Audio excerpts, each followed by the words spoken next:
Testing one, two. What's going on, friends? Good to be back. Good to see you guys. We're going to talk about good old Philip Scott. Good old pro black extraordinaire has a major following, major audience platform. It's funny, I actually used to watch the guy, right?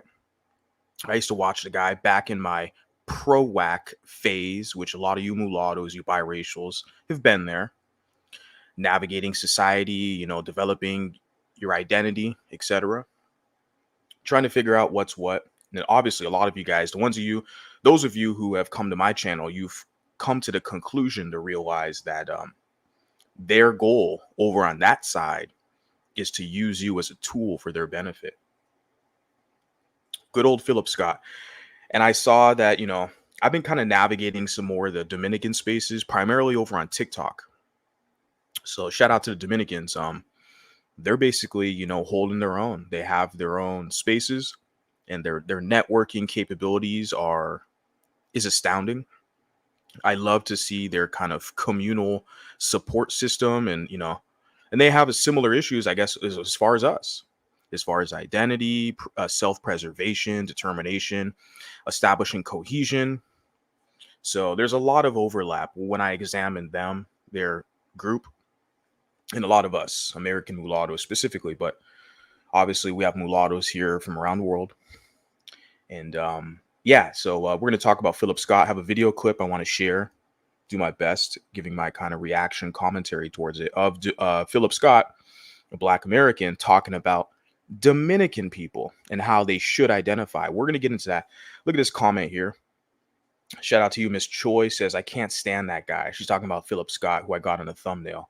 Let me pull up the thumbnail for some kind of context here. Right? She can't stand this dude. Look at that big old nose. Big as a fucking zucchini, right? That's featureism, mulatto vanguard. That's featureism, right? But the same people. See, it's okay when they can use featureism against you and colorism. They can mock you for being light skinned. They can mock you for your features. That's okay because they're special victims. But once you do it to them, you see the victim leverage, then they whine and cry for the next 400 years.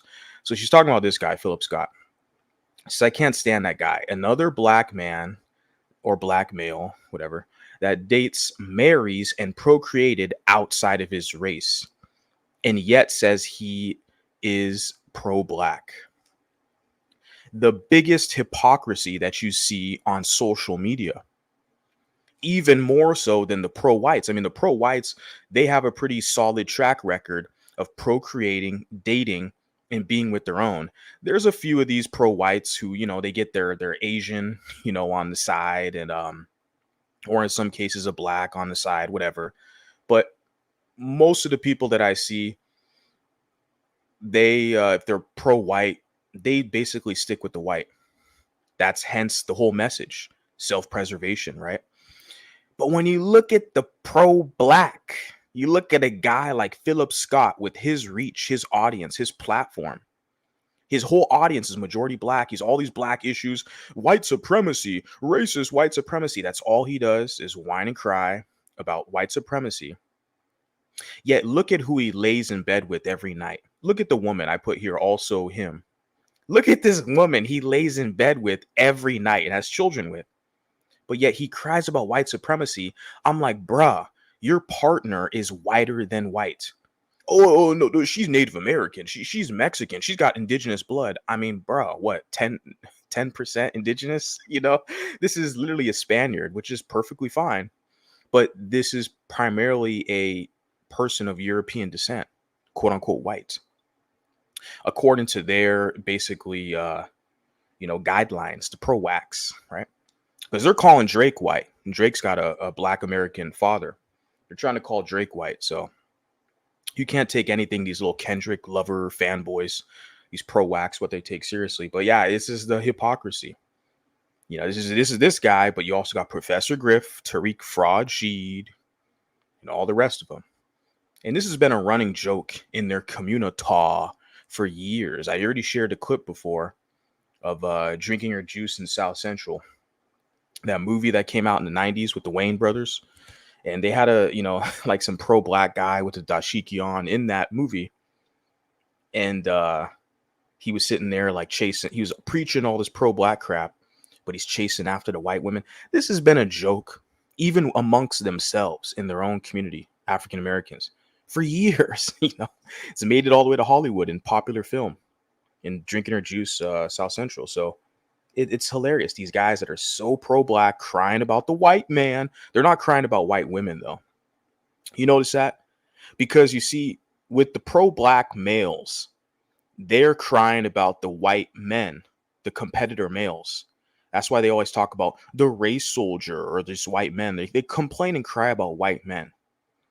But the black males, they never cry about white women, of course, because they're married to them. They want to get in their pants. They want to have bastard children. That's their way of basically trying to conquer the other race. They feel like if they mix in and have interracial relationships with these other races, they can bastardize these races and conquer them, right? They'll say, oh, that's a mulatto, that's a mixed race. Oh, but they got some black, so they're still black, so they're going to try to claim them, use you as a tool. Okay, that's their method. So that's the black males, but the black females, you notice these divestors, they're pro-white man, but they got all this smoke and shit to say about white women. No self-respecting white man will allow a black female to talk shit about a white woman in front of them, talk about their white mom or their white aunt or white grandma or this or that, right? No self-respecting white person will allow that. But that's the interesting dichotomy you see with them and their little gender war, where the black males, cry and complain about the white man, right? And then the black females, the dust vesters, they cry and complain about Becky, the white women, right? So that's all on them. I wanted to point that out because that's pretty funny. He's so pro-black, but look at who he lays in bed with, right? Yeah, very typical of their kind. So let's get right into this, guys. Shout out to all you guys being here. I saw you guys got my likes all the way up. Man, I appreciate you guys. You guys love the content. The engagement is on fleek. Before I started the live, I looked at the likes. I was like, damn, you guys are already liking this stuff before I even hit the live button. I love you guys, man. Shout out to you guys. Appreciate you guys being here. Let's get right into this. I don't want to waste your guys' time. I respect your guys' time. So let me put this up here. Fair use, right? Let's get into this.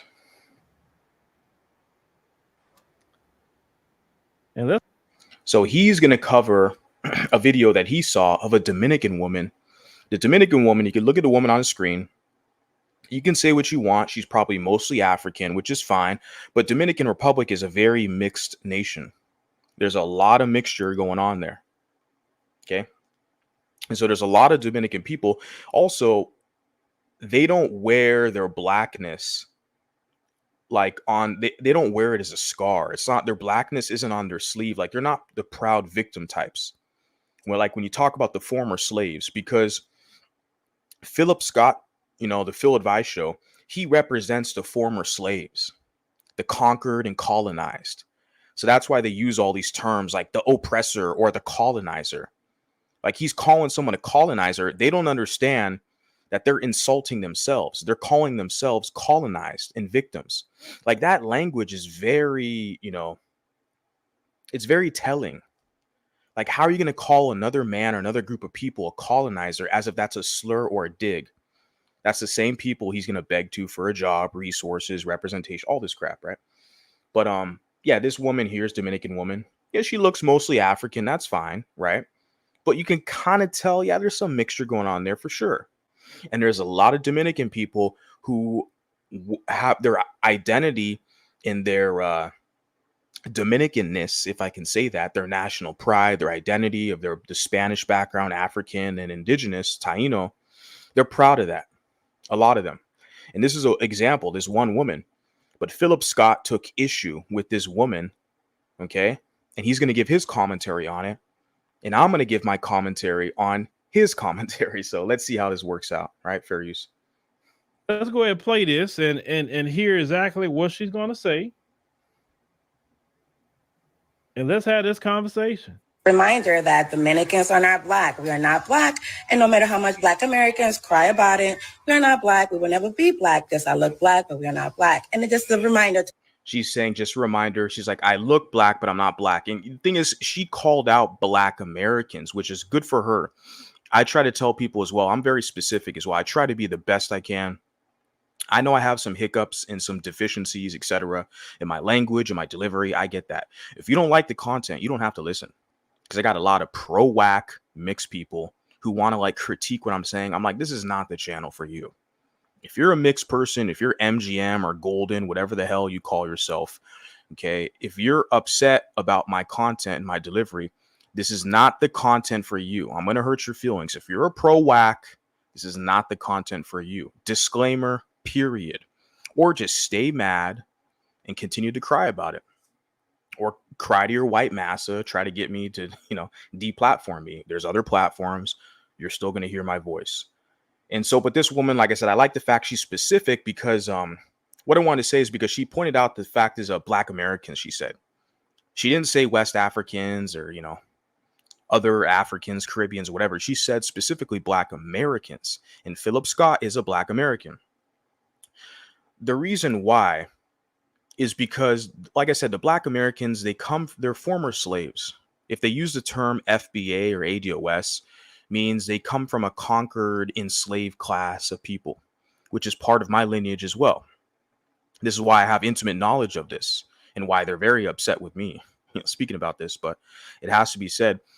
So they're coming, you're talking about a group of people who are literally conquered, colonized, and enslaved for years. And their whole identity has been ripped and stripped from them.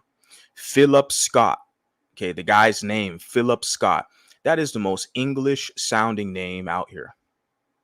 I have a pretty English name as well, but Phillip Scott as well, or like, Michael Jordan, whatever. These are or Chris Brown, right? Chris Brown, very English. So that's the thing, the identity, that even their names are not traditional African names. They're speaking English language, European language. Phillip Scott's a Christian man, European like religion, European philosophies, right? So they don't even have their own identity. That's theirs. Their identity, the former slaves, was given to them by another group of people, the conquerors or the colonized, since they love to call people colonizers. So the colonized, they have a whole identity, their name, religion, everything is from another group of people. But yet these specific people, we can say black Americans, ADOS, FBA, they are the biggest identity policers on social media. I mean, you look at all social media and TikTok, YouTube, whatever, they are the biggest identity policers. Why is that? It's projection, because they don't even have their own identity. Like their identity was given to them, and they're basically measuring themselves against their white massa and how they do, right? This kind of debacle they have, measuring how they do in society versus the white man. Like they're going to try to challenge, Eminem and hip hop and all this crap, right? It's never ending with these people. Never ending. Just want to get into that spew right there, that the people who identity police the most, they're the ones who literally have an identity that's been given to them, which is very sad, but very telling. I want you guys to peep that, okay? To black Americans who are so pathetically forcing Dominicans to label themselves as black. We keep telling them we have our own culture. We know black, papi. They still force it on us. So just a reminder, Dominicans are not black. All right. So now I'm pretty sure, see, this is a woman, this Dominican woman, who, yeah, she looks mostly like African descent, mostly black, but she's literally told you she's Dominican, meaning she has a national identity, Spanish, Taino, etc. She honors that. But you notice it's going to be black males who are going to pressure the Dominican women the most, the women, the females, to identify as black, because they want to justify their decisions, their self-hatred, when they procreate out of their race, just to show you the pathology of the Bantu. They're so fixated on the women and how the women identify. Is your father black? Do you identify as black? Right?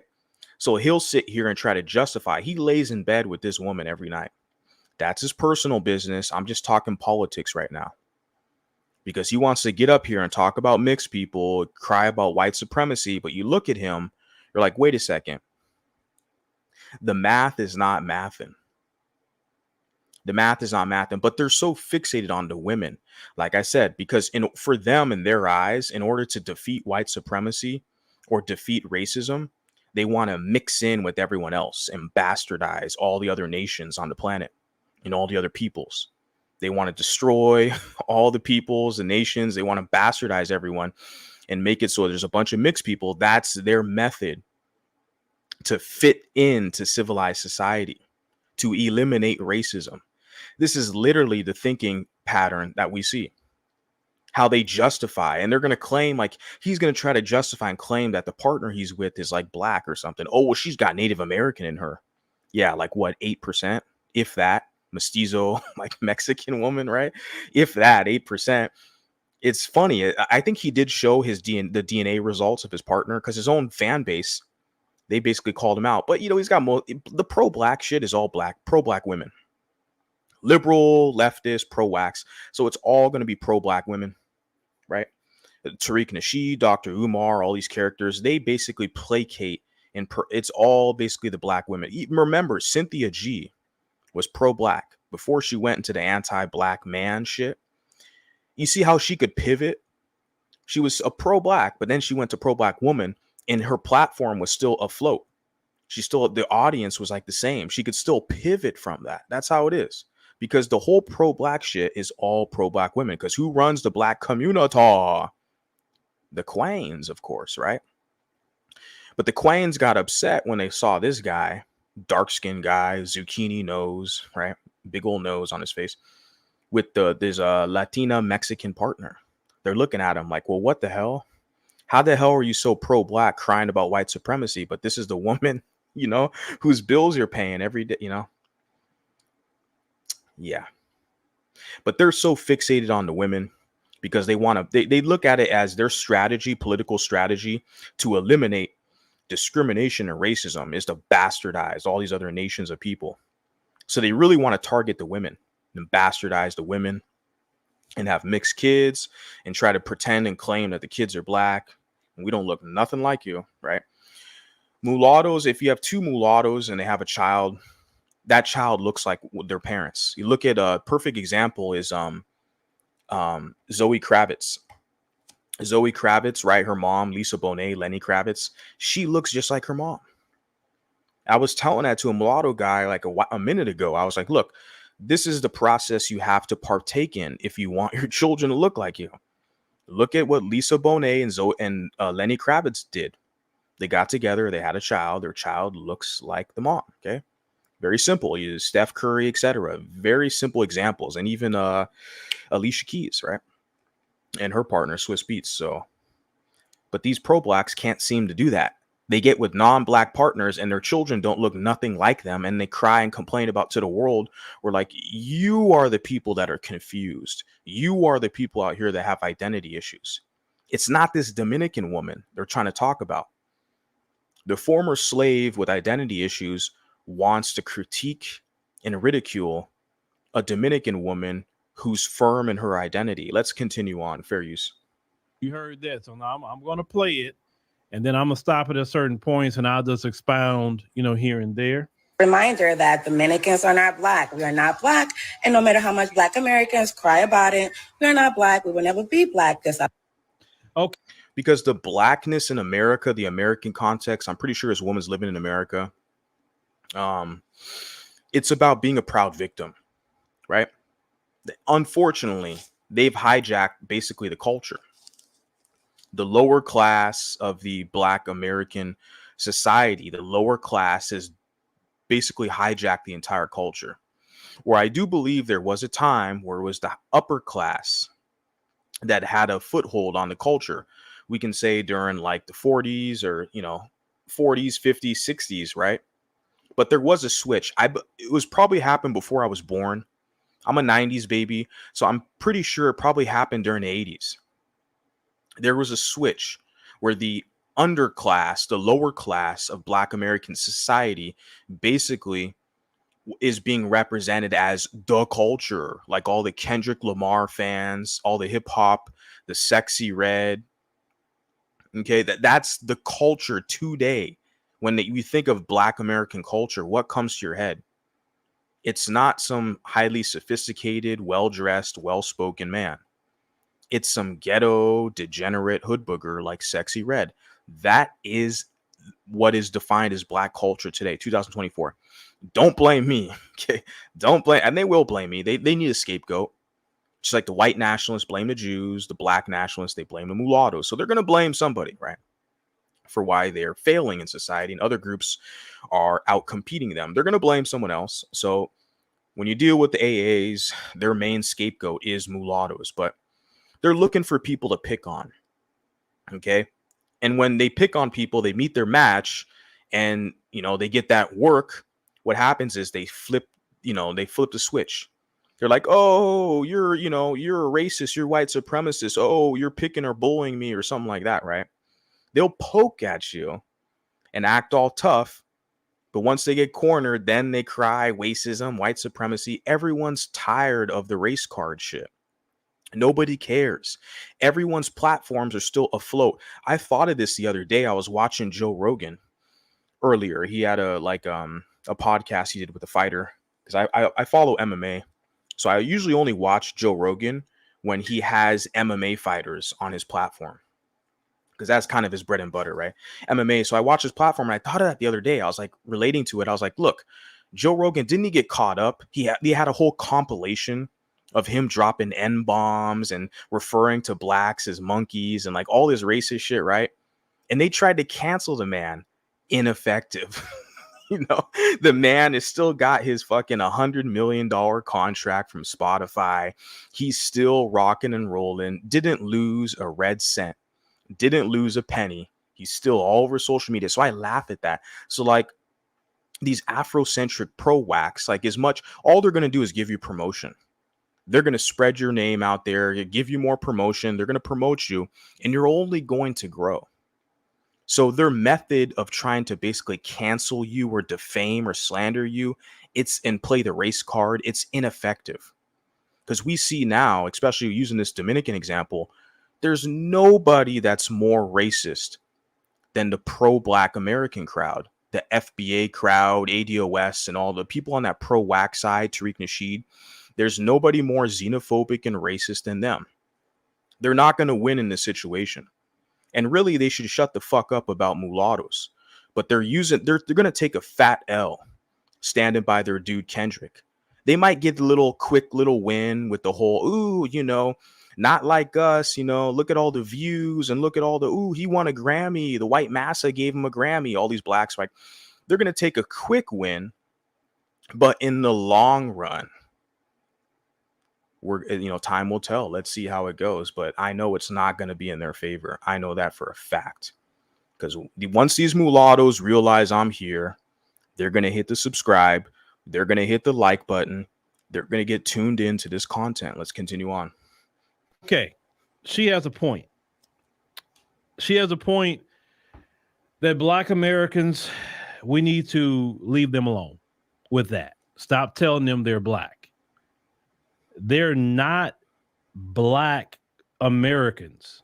And what I mean by they're not Black American, they don't come from our culture. They don't come from our lineage. They don't have our history, any of that.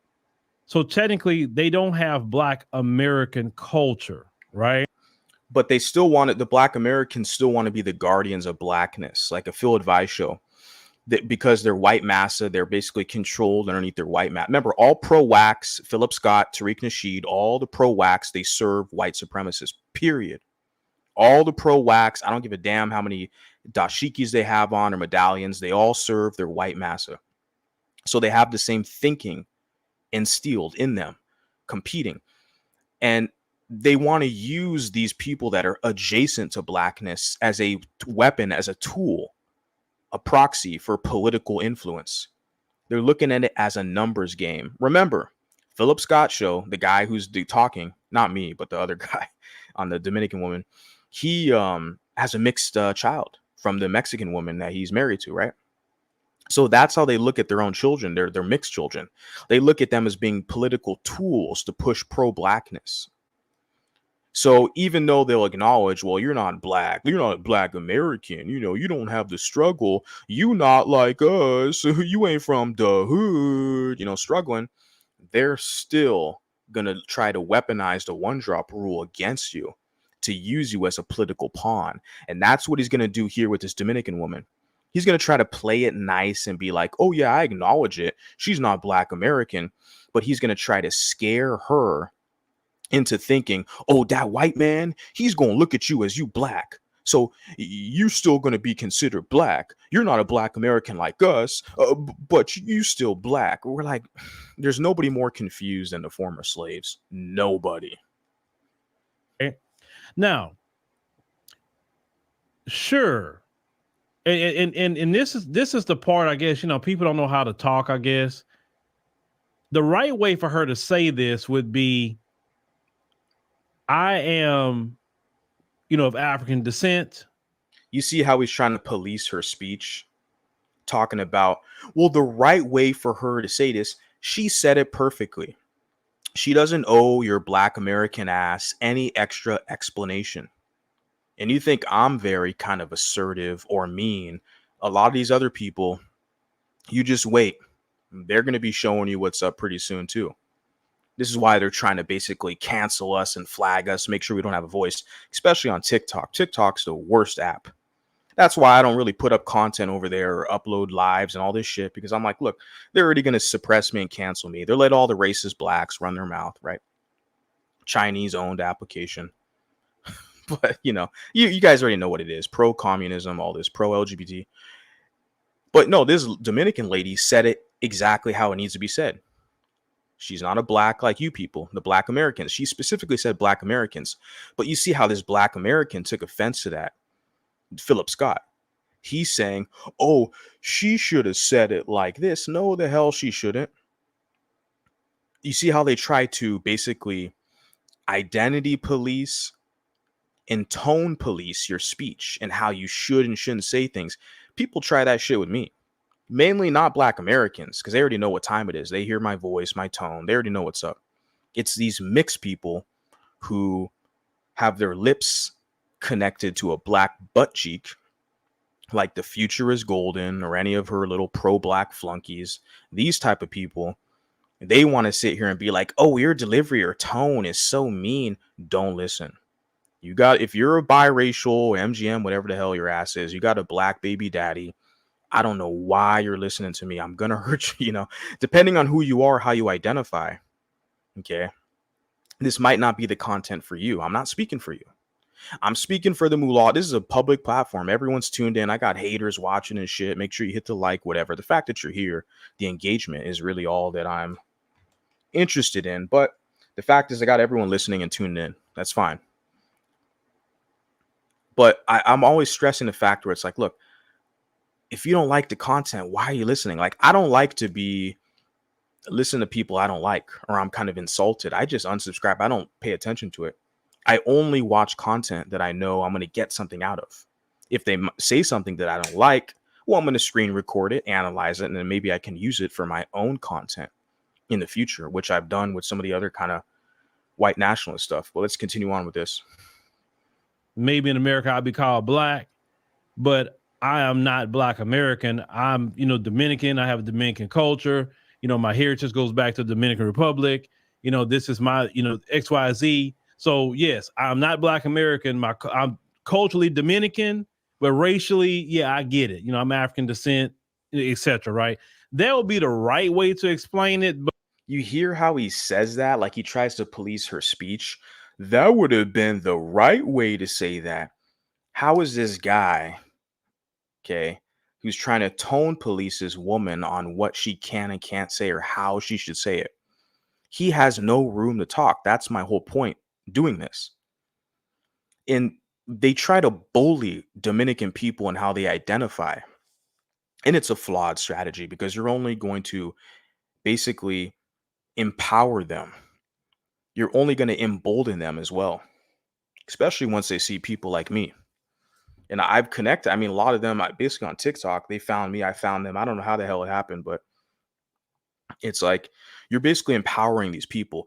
Okay, you're not in any position to tell people what they can and can't say. I don't tell the pro wax to don't say anything about mulattoes and don't be mean. I say what you want. This is the United States. Okay, but we're watching you now. We're listening. We're collecting the data and we're acting accordingly. But I always find it cute how they want to turn around and be like, oh, you should have said it this way or should have said it that way. You don't say that. No, no, no, no. You're not in any power. You're not in no position of power out here, homie. Okay. You're going to go cry to your white massa to shut the channel down, report the channel. That's all you people can do out here. Or you'll resort to savagery, which is, your kind of primitive inclination. I get that.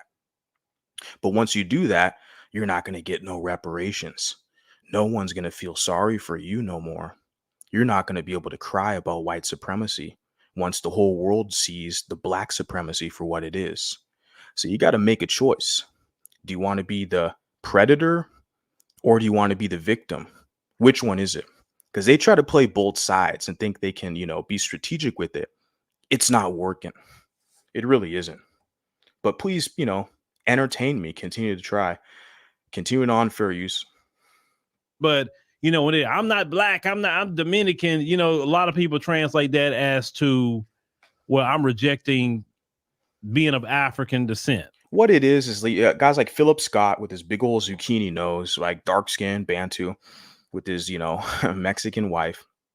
Because they suffer from such low self-esteem, they feel offended and they feel threatened because they're like, oh, you're not going to identify as black, you're going to identify as Dominican, even though she looks like a lot of African descent. You can tell by your skin tone and also her lips, right? Kind of some facial symmetry. You could tell she's heavily African descent. I don't know her percentages. I don't know. I'm not going to get into if she's Griff or Mulatto or whatever. I don't know. But she identifies as Dominican, right? And not Black American. But the Black Americans upset. Why? Because they have such low self-esteem, especially a guy like Phillip Scott show. So they feel like ashamed. Like, oh, you think you're better than me, right? So they're so ashamed of themselves that's why they highlight a Dominican woman who doesn't identify with them. It's just that shame, that insecurity they have. They're projecting that. Like, oh, you think you're better. You're not black like me. No, I'm not like you people. Kendrick was right. I am not like you people. I'm not. Right. But we'll expound on that. But let's continue. Black, but we are not black. And just a reminder to Black Americans who are so pathetically forcing Dominicans to label themselves as black. No Black Americans is forcing you to do anything. And you see the gaslighting and the fake BS. Black Americans are trying to force her to do something. You see this liar, Phillip Scott.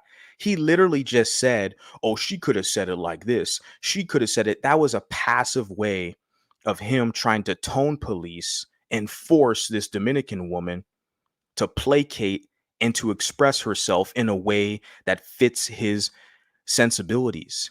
His proud, colonized, former slave, sensitive, dark-skinned sensibilities. He literally tried to tone police her and say, oh, you could have said it like this. You could have said it like that. So this Dominican woman's correct. A lot of Black Americans are offended when you don't identify with them, right? And they're also because they're losing political influence. They can't use you as a tool for their own benefit, especially because she's a female. The Black males, they want to bastardize her. Okay, have mixed kids. This is their way to try to compete with these other races of men, to bastardize these other groups and say, oh, those are mixed kids and mixed kids. They're black. They're black. No, they're not black. And they're not going to identify with you, especially moving forward. This isn't the 80s. This isn't the 90s. We're in 2024. You can bet your bottom dollar.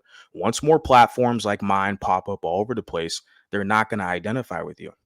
They see you fools, you colonized. Since you want to use the term colonizer so frequently, we're going to start calling you colonized now. How much of a proud victim you are, and you push this crap. Who the hell wants to side with the losing team? The proud victim. That doesn't make any sense. I don't get it out here, man, in this competitive society. How that's plausible to join the team with, this isn't the 1960s. See, the mulattoes in the 1960s, 70s, They found a whole career. Literally, I've met a lot of these guys where it was virtuous for them. They want to stick up for the underdog, the losing team, and all this crap, right? In the 70s, 80s, all these, academic pro-black mulattoes, right? They resented their white heritage. So they wanted like that shit is dying off, honestly. I feel like when I see the numbers, the trends, just the people who kind of contact me or interact with me, like that stuff is dying off. More and more people are navigating toward these platforms. They realize, oh shit, this is my spot. This guy is speaking my language. We have a voice now, and we're not going to be silenced. Let's continue on with this. That's silly because the majority of Black Americans not worried about you, ma'am. They're really not worried about you. They're not talking about you. What do you? We know that's cap. We know a lot of Black Americans are worried about her. They're worried about their offspring, especially their mixed offspring, not identifying with them. They are worried. We know that's all cap. Remember, Phil Advice Show. Let me share a picture. The reason why he covered this content, because he's worried about it. You want to know why he's worried about it? This is why. He's got a wife here, Mexican woman, okay? And he has a kid with her who's mixed race, who probably is in the same image as that Dominican woman who's on the screen. So yes, Phil Advice Show is worried about it because he's worried that his own kids are not going to identify with the proud victim colonized African Americans. So you're damn right. So it's all this fake ass gaslighting, right? He is worried about it. The cat's out the bag. Okay, you can call me a meanie, a racist, a white supremacist. Your words mean nothing today. Once we examine you and your trickery for what it is, the cat's out the bag. People see it for what it is, right? You talking about people on the internet? People on the internet can't force you to do crap. So what are you talking about? But let's continue. Keep telling them we have. He said people can't force you to do crap. No, they can't. But Phil Advice Show has a large following thanks to his white massa, using his white masses platform program, YouTube. He can leverage his audience. I'm not even going to go into the comments of this video. Maybe another stream.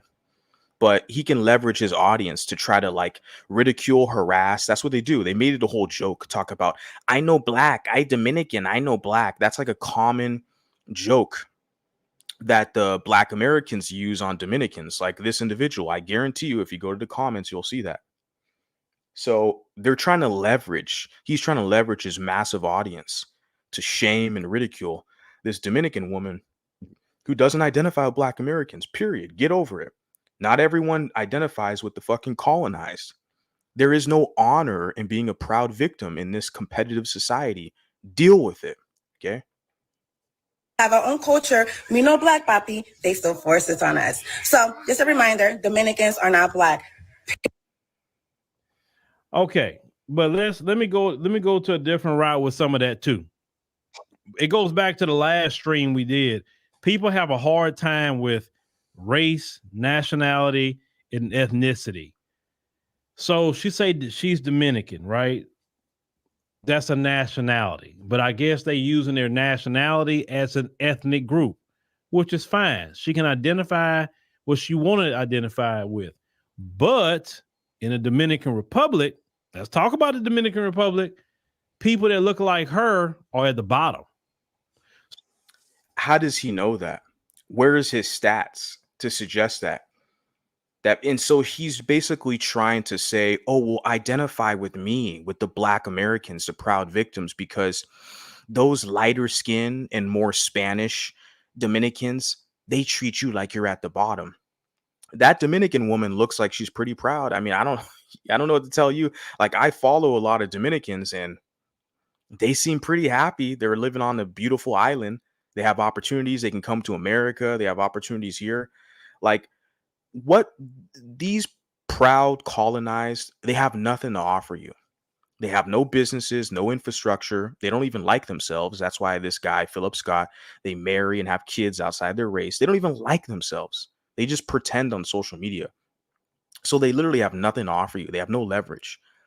But all they have is basically to gaslight you, to be like, oh, well, those people treat you less than. So come over here in our crab bucket, in the bottom of the barrel crab bucket with us, and you can feel like you're more at home. Like, they have nothing to offer you. I laugh at this. I'm like, what the hell is he talking about? Oh, those people in your society, you're treated at the bottom. I was looking at this Dominican woman. She don't look like a Haitian to me. Look at her. I don't know if their hair is natural or if she probably is. I don't know if she like kind of, what they call. I'm bald, so I don't have hair. I don't know what they fry it. Hair, what they call like the straightener, whatever, straighten her hair. I don't know. It looks like it's her natural hair. And just looking at her, her features and all this stuff, she doesn't look pure Negroid like the zucchini nose guy, Phillip Scott. Look at this guy. you know, the Dominican woman clearly, like, said, I'm a futurist. Okay, yeah, I'm a futurist because the black racists, they're all futurists against mulattoes. Deal with it. So I'm looking at that Dominican woman, like her facial symmetry does not look the same as this guy here. So clearly there's like she has some mixture and stuff like that. So like he's trying to pretend like she's going to be placed at the bottom of society. Where are the stats to suggest that? Not her own testimony doesn't suggest that. They just make crap up, and it's a scare tactic they use. Like I said, they don't have any businesses to offer. They have no economic opportunities to offer you. So all they're left with is scare tactics. Identify with us because that white man, he gonna look at you like you're lower than him. I don't give a damn what the hell the white man looks at me at. I'm talking about your black ass and the political tools and the political strategies you're using to try to force mulattoes into a position of servitude.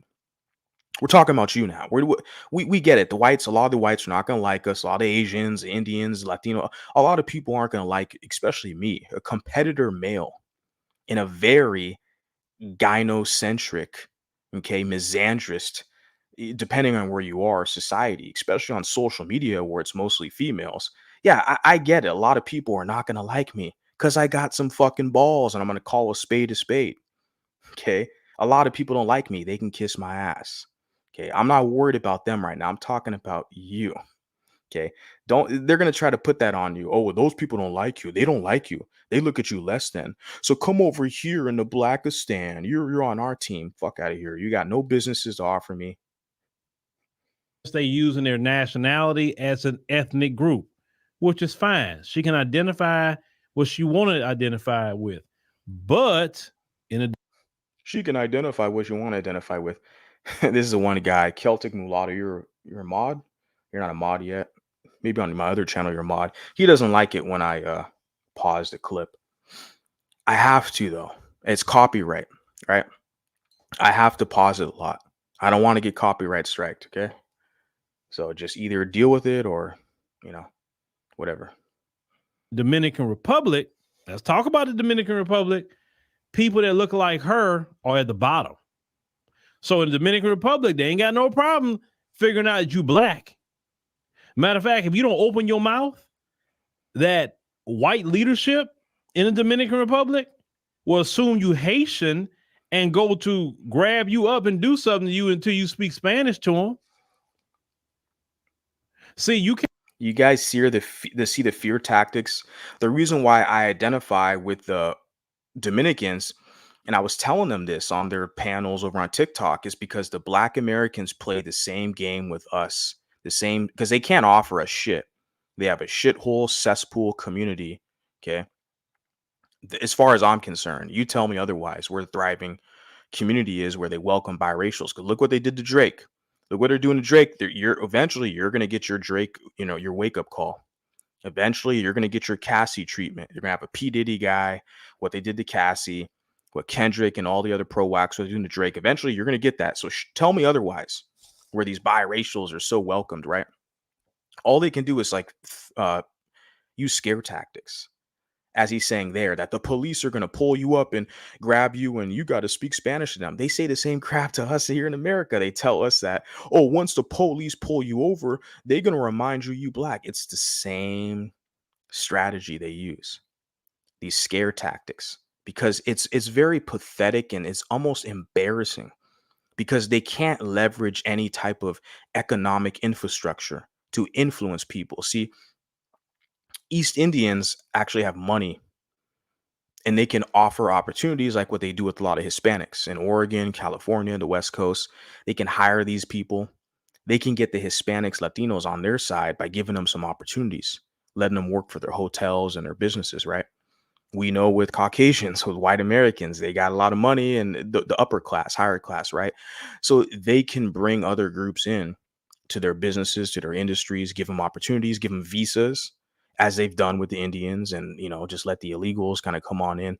They can give people opportunities and pay them or give them resources basically to be on their team or be kind of more sympathetic towards them, their structure, their plight, their agenda. The Black Americans, the quote unquote colonized, because they like to use the word colonizer. So they want to be the colonized. Okay, proud victim status. Okay, take it. They have no leverage. They're not going to hire you. They're not going to hit your Cash App. They're not going to support you, sponsor you, nothing. All they have is the scare tactics. Or the police, they going to treat you worse. It's very embarrassing that they're such proud victims. They come out here with the same crap they tell mulattoes in America, the Dominicans, everyone else. It's like, bro, we're not the same, bro. We look at me, look at you. We ain't the same, homie. Kendrick was right. I'm not like you people. I tell people that all the time, but I still got some random pro whack who kind of marches up in here. You not like us? Like, yeah, no shit. No shit, I'm not like you. That's a badge of honor. I'm not like you people. Okay. Can't really come here to the United States of America, and some like to think they're better. Some, not all, think they're better than Black Americans. But Well, what's wrong with that? You're in a capitalistic, competitive society. Everyone thinks they're better than everyone else. Whites think they're better than a lot of other people. Mexicans, Chicanos think they're better. Asians, if they're Chinese, whatever, Korean, they think they're better than a lot of people. What's wrong with that? That's called having a healthy, competitive ego. That someone thinks they're better. A lot of these fucking blacks think they're better than mulattoes and light skin. Oh, you weak, you lighter skin, right? Like they literally, a lot of these people think these dark skinned Bantus, they think they're better than you because they got two black parents, even though they're basically a bastard. Their daddy wasn't around, raised by a single black mom, over 75+% illegitimacy rate. So they still walk around you thinking they're better than you because they're dark skinned, they're not a half breed. So I'm sitting there like, they never call that out. You notice that? They never say nothing about that. I got to do that because I'm the mulatto guy with the microphone. I got to do that. But Phillip Scott, they never call out these fucking Bantus who think they're better than biracials. Right? A lot of them do. And my audience, you people listening, those of you who hit the like button, you know what's up. Those of you who comment, who hit the like button, who watch this content, you know what's up. A lot of them, they think they're better than you because they got two black parents. Oh, you confused. You don't get along. We know what's up. It's healthy for people to think they're better. That's fine.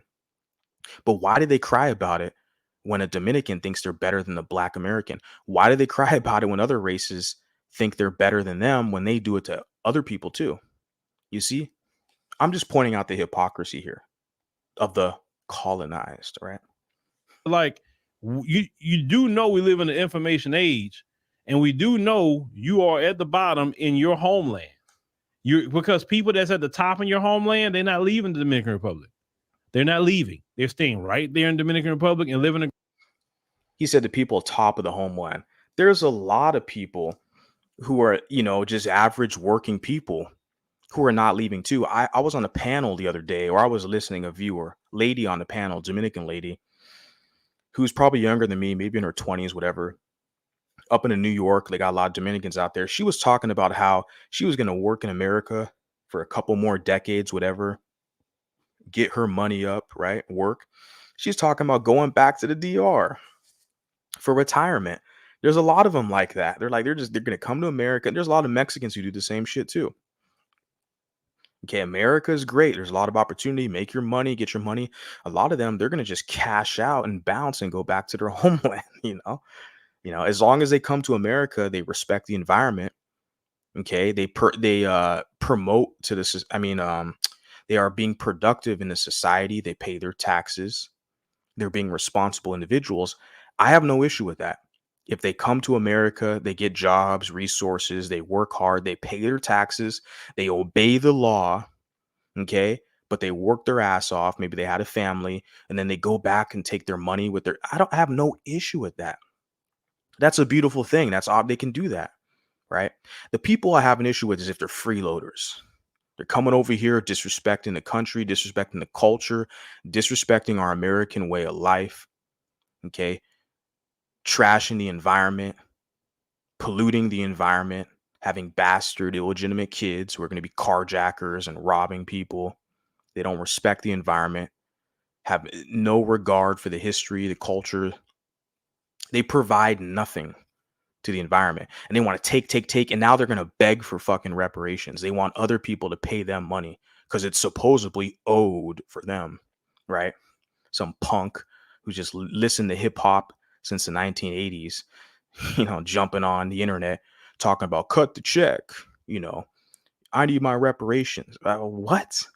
Like some freeloader begging for freebies and you're out here, right? A great life. You have to understand, if you here in the United States of America, 9 times out of 10, you wasn't at the top 10% of Dominican Republic. You wasn't even the top 20%. You was at the bottom. So your family. He talks about 20%, blah, blah, blah, all this. Where's his stats at? No stats. Family left from the Dominican Republic and came here. Now, because we clearly see you African descent, you just speak a different African descent. That's not clearly delineated. That's the thing with this tricky, this one drop rule crap. I have African descent. You can look at me and tell. But see, they use that to weaponize the one drop rule, right? And they'll claim even people like Fat Joe who don't even look like they got any black in them. The rapper Fat Joe. So this African descent, yeah, but she's not a black like you. Like, that's the thing. He's not getting it. But remember, it's their political strategy is to bastardize groups of people to use them as a political tool for their political agenda, which they want more white acceptance. So they want to use mixed people as a bridge to get closer to whiteness. A lot of you mulattoes haven't figured it out yet, but it's okay. The more you tune in, listen to me, you'll get it. Eventually, you'll get it. You'll have a hard time at first, to kind of be like, shattering your psyche. You'll have a paradigm shift, but eventually I think a lot of you'll get it. Different language, but you have African descent. So a black person, because we were the people that was always. Oh, I saw something here. I love this. This is funny. You sound like an Oreo cookie. Oreos are tasty. I don't know what you're talking about. An Oreo cookie? What are you talking about, bro? Oreos are delicious. They are tasty, delicious cookies. I don't know what the hell you're talking about.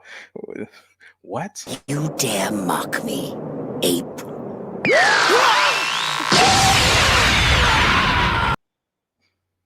Yeah. Enough of this foolishness. Guys, deal with him in the chat, okay? Point out to everybody that he's a clown. He's clearly in the wrong place. They want to make the whole discussion about them, how they're proud victims. Okay? I see Val's in the chat doing what she does. That's why you're a moderator. Respect to you, Val. And if other people out here, if you want to prove to me you're worthy of a wrench, well, when you have some interloper like this guy calling people Oreos, show me that you're worthy of that wrench. You can deal with the interlopers accordingly. So we all know that they're out of place. This is a wrong spot. Go back to Phillip Scott's channel. You're in the wrong spot, okay? Is upholding the global black community. Black people go up. The global black community, black supremacy, right? Pan-Africanism. What does that mean? The global black community, because black people have never been a global monolith. There's literally thousands of tribes across Africa. Probably the most tribalistic people on the planet. Where versus you look at in European nations, white peoples, they've consolidated power and influence. That's what they're doing now with this war in like Ukraine, with Russia and United States, right? And you look at like the United, not only the United Nations, which is American, creation, but also the United Kingdom, where they consolidated Wales and Scotland and Northern Ireland and Great Britain, England, right? They're uniting. They're different tribal groups. They're different peoples. They might kind of look similar phenotypically. They're different languages. They have the English, Gaelic, etc., right? But they unite. The European Union, they unionize, they kind of unite, they galvanize around a collective. Even the Arabic people are doing that as well, where they have the United Arab Emirates, etc. It's just the black people they have the African Union, but I mean, what type of political influence do they have, really? I mean, come on, guys, right? But they're very tribalistic, is what I'm pointing out. But when you got these pro-black Americans like this guy here talking about global African community, I always get a kick out of that and I laugh. And I bring it back to this here. He's talking about this global African community. Look at who he lays in bed with every night. Look at who he commits to, who he makes love to. I mean, that's his personal business. I don't want to get that kind of graphic, but I'm just trying to get you guys to see the image, the picture of it. Like who his resources, his dedication, his sweat and tears, literally who he lays in bed with every night. But he jumps on camera on social media and talks about the global African community, and he's not sharing a bed with an African woman. How many people out here are calling a spade to see for what it is? That these are grifters, frauds who are using mulattoes and Dominicans for their political agenda to get more proximity to whiteness. That's all it is. Yeah, he lays in bed with this woman, Mexican woman, but he talks about the global African family. You can't make this shit up, guys. You cannot make this shit up. Okay. You can paint me as the bad guy all you want. That's fine. I'm still going to call this crap out because it's just utterly ridiculous. Because Republic, they're not leaving. They're staying right there in Dominican Republic and living a great life. You have to understand, if you here in the United States of America, 9 times out of 10, you wasn't at the top 10% of Dominican Republic. You wasn't even the top 20%. You was at the bottom. So your family left from the Dominican Republic and came here. Now, because we clearly see you African descent, you just speak a different language, but you have African descent. So a black person, because we were the people that was always upholding the global black community. Black people go up to you and say, "Oh yeah, hey, you know, sister, what's going on?" Like, what? Like, hey, you know, yeah, we black sisters and brothers, and I ain't black, I'm Dominican, and so Black Americans upholding the global black community. Cap. Pure cap. All this FBA, which he basically caters to. He has a whole, see his channel here, he's pretty sneaky and crafty. He knows the pro-blacks, they suffer from low insecurity, identity crisis, confusion. So he's able to make money off their ass. And so he has this channel here called the African Diaspora Network, right? So he's trying to like all this Pan-African crap, but he has another channel called the Black Delegation. That's when he kind of specifically targets the Black American audience, right? There is kind of some crossover there, whatever. But he's this little sneaky guy. He has that black, I think it's called Black Congregation or something, Black Delegate, one of his other channels. And he's specifically targeting Black Americans on that channel. But he talks about global, like, black community. I'm like, bro, he caters to this whole FBA ADOS crap about Black Americans. Even in the title of this video, is talking about Dominican woman tells Black Americans to stop forcing black on Dominicans. And he's the Black American voice. So we know with this whole FBA ADOS crap, they're losing all their allies because they're pushing the xenophobia and this anti-mulatto narrative. They're losing all their allies every day, right? Who are they going to be stuck with? Like who the hell is going to stick up for them? Like I'm trying to see this crap because they're all over in the mixed spaces, the mulatto spaces, even me, my chat. You see a couple of them up here in the chat, right? Right. They're so heavily invested on us in our spaces. Right. Even the Dominicans, etc., the Latino spaces are all over the damn place trying to interject themselves. And what are they doing? What are they talking about? Oh no, they're strategizing. So I'm seeing this crap with this guy here, this Full Advice show. I have no idea. I lost the words I was gonna say. I've been talking a little bit. Let's continue on with this, and it'll come back to me. That was a delineation. And see, the issue that a lot of Black Americans are talking about now is, why is it a problem that Black Americans have starting to delineate in a strong delineation movement, but Dominicans for a long time have said, I'm not Black, I'm Dominican. What I wanted to say, I lost my train of thought. I was kind of blabbing a little bit. What I wanted to say was, when this Phillip Scott show, like I said earlier in the stream, when he was talking about, oh, well, she was, or he said like, oh, when global Black community, they wanted to tell Black people that, oh, you Black like us, global Black family. No, what it is that the Black guys want to tell her she's Black like them so they can get in her pants, okay, and have bastard kids and bastardize another group of people. That's their way to compete for political influence in society, okay? That's all it is. Like, it's not the Black women. Black women would delineate for sure when they see her, the Dominican woman, versus them. Like, whatever. Take your pick, Lauryn Hill, some other Black queen, whatever. I like Lauryn Hill too, by the way. But I'm just using her as an example because a lot of the pro-wax, they like to use her as, because you got to be dark skinned.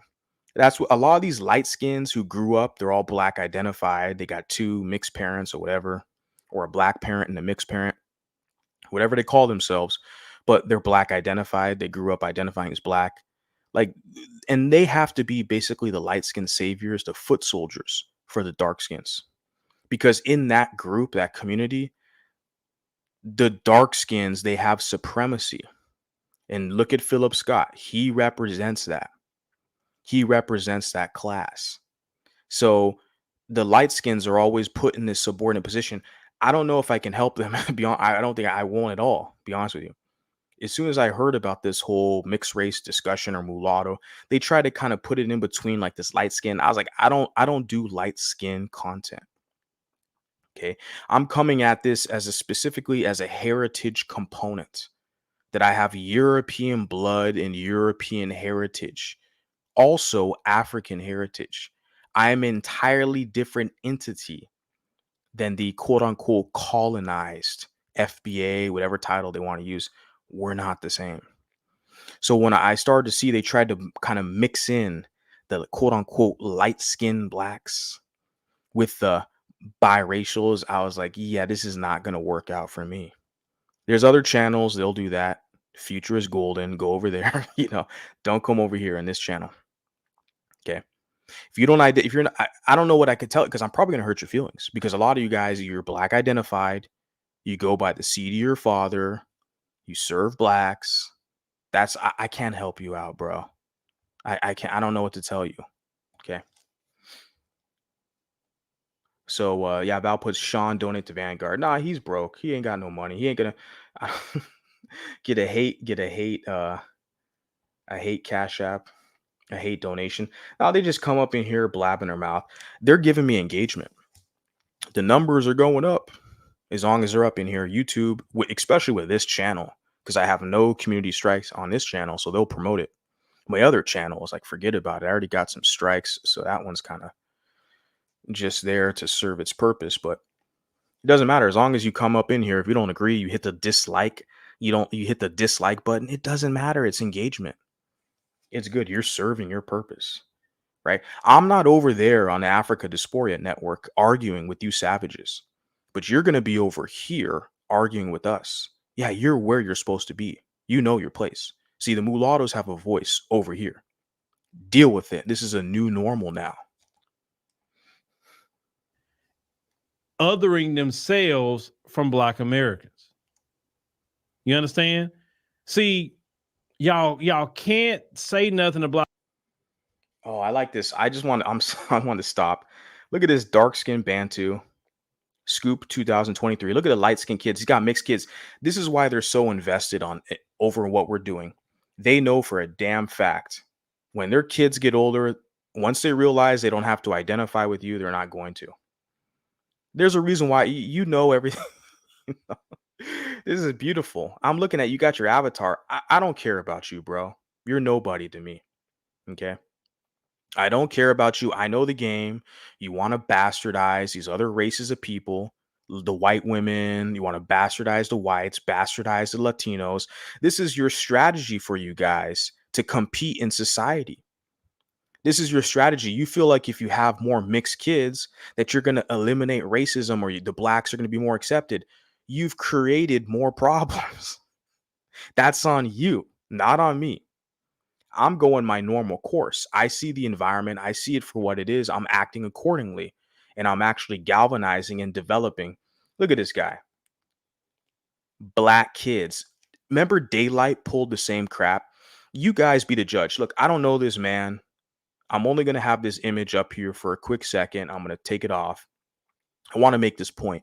Daylight said the same crap. He's got mixed kids, and he was talking to his white Jewish master, the Vlad show, Vlad TV, and he was trying to convince Vlad TV that his kids were black. And Vlad, the white Jewish man, was like, no, those are mixed kids.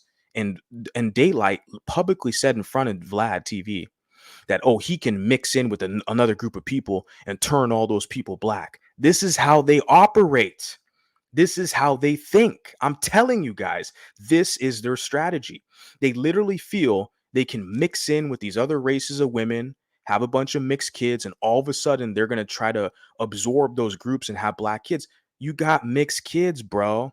I'm looking at your image. I'm going to take the image down now. You're putting your comments here. This is public, so it's all fair use. I don't know you. I don't care. But I'm telling my audience the pathology that they have, like the Daylight and that guy. They're going to claim their kid's black. Get a black woman if you want black kids. I don't get you characters. You get white women, you get Hispanic women, okay, because you hate yourself. And then you want to claim your mixed kids as black. Like, thank God, my father, my family, they never played those games with me. Because I'm seeing you people, and it's very pathetic how you come over to my platform. You're probably older than me as well, too. You know, what the hell are you doing? You should be about your business, helping your community, right? My kids will tell you they're black. Oh, I can't wait. I cannot wait for the black identified mulatto to come up in here and get this motherfucking smoke. That is my specialty. I cannot wait. Because Phillip Scott, it's too easy. Okay, the Pro Wax, the Kendricks, and all these other clowns, it's too easy. We get it. They hate themselves. They're conquered. They're calling people colonizers and all this crap. Because they're colonized. It's too easy. But the black identified mulatto, who's a foot soldier for the black supremacists, that is my specialty. Then you're really going to motivate me. I had some idiot the other day who tried to like take some screenshots. He was agreeing with the blacks, you know, the pro blacks. Let me rephrase that. The pro blacks. He was agreeing that with them against me, and he was trying to use that as an example to kind of like slander me or some crap. And I was like, okay, let me make a special video just for your bitch ass. Because you're one of these mulattoes who grew up in the hood, struggling, you know, you people. I already said it. I knew this from day one. The biggest opposition mulattoes are going to face are the baby mamas, the mulattas who have bastard kids by black men because they're trying to fit in with black society. They're going to be a major opposition. Also, your social justice warrior mulattoes who grew up around black people and they talk like they're from the hood. They got the hood pass. Their whole position is to attack you, to prove to black people that they're the good mulattoes, right? I already knew this was going to be the main thing. The blacks, right? Since that's your whole identity. I don't know about you, but yeah, the blacks, that's your whole identity. You tell me. You can go cry to white people about that. The thing is, you talk about this lies. I don't know what lies have you specified. You can put in the comments. Where's the lie at, bro? Where's the lie at? Since I got enough of you people up in here, should I continue? Guys, let me know. I wish I can put a poll up in here. Let me know. Should I drop the link to cook some of these characters, or should I continue on finishing what I wanted to finish with this clip? Because it looks like it's getting a little interesting now. I got some of these people talking about I'm lying. Well, what the hell am I lying about? Can you specify in the comment section, or do I have to drop a link for you to hop up on here and tell me why I'm lying? So it's an old image. Yeah, whatever. Like I said, I don't know you, don't care, whatever. You're just putting your little comments here. I don't care. Okay. Well, why don't you send this live stream to your black identified offspring and tell them to contact me directly and tell me why I'm wrong? Because you put that I'm having lies. Yeah, you want the link drop. I don't want your broke ass to waste my time. You can hit the Cash App to encourage me. I'm gonna finish what I'm doing. You don't call shots over here, boy. Okay. I'll tell you what we're doing over here.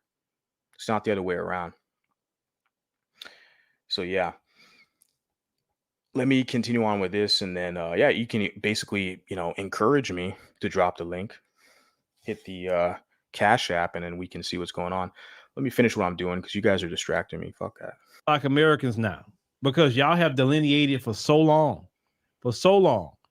And when Black Americans start delineating, then now everybody is saying, hey, man, what are you talking about? We all black. We all of African descent. What are you talking about?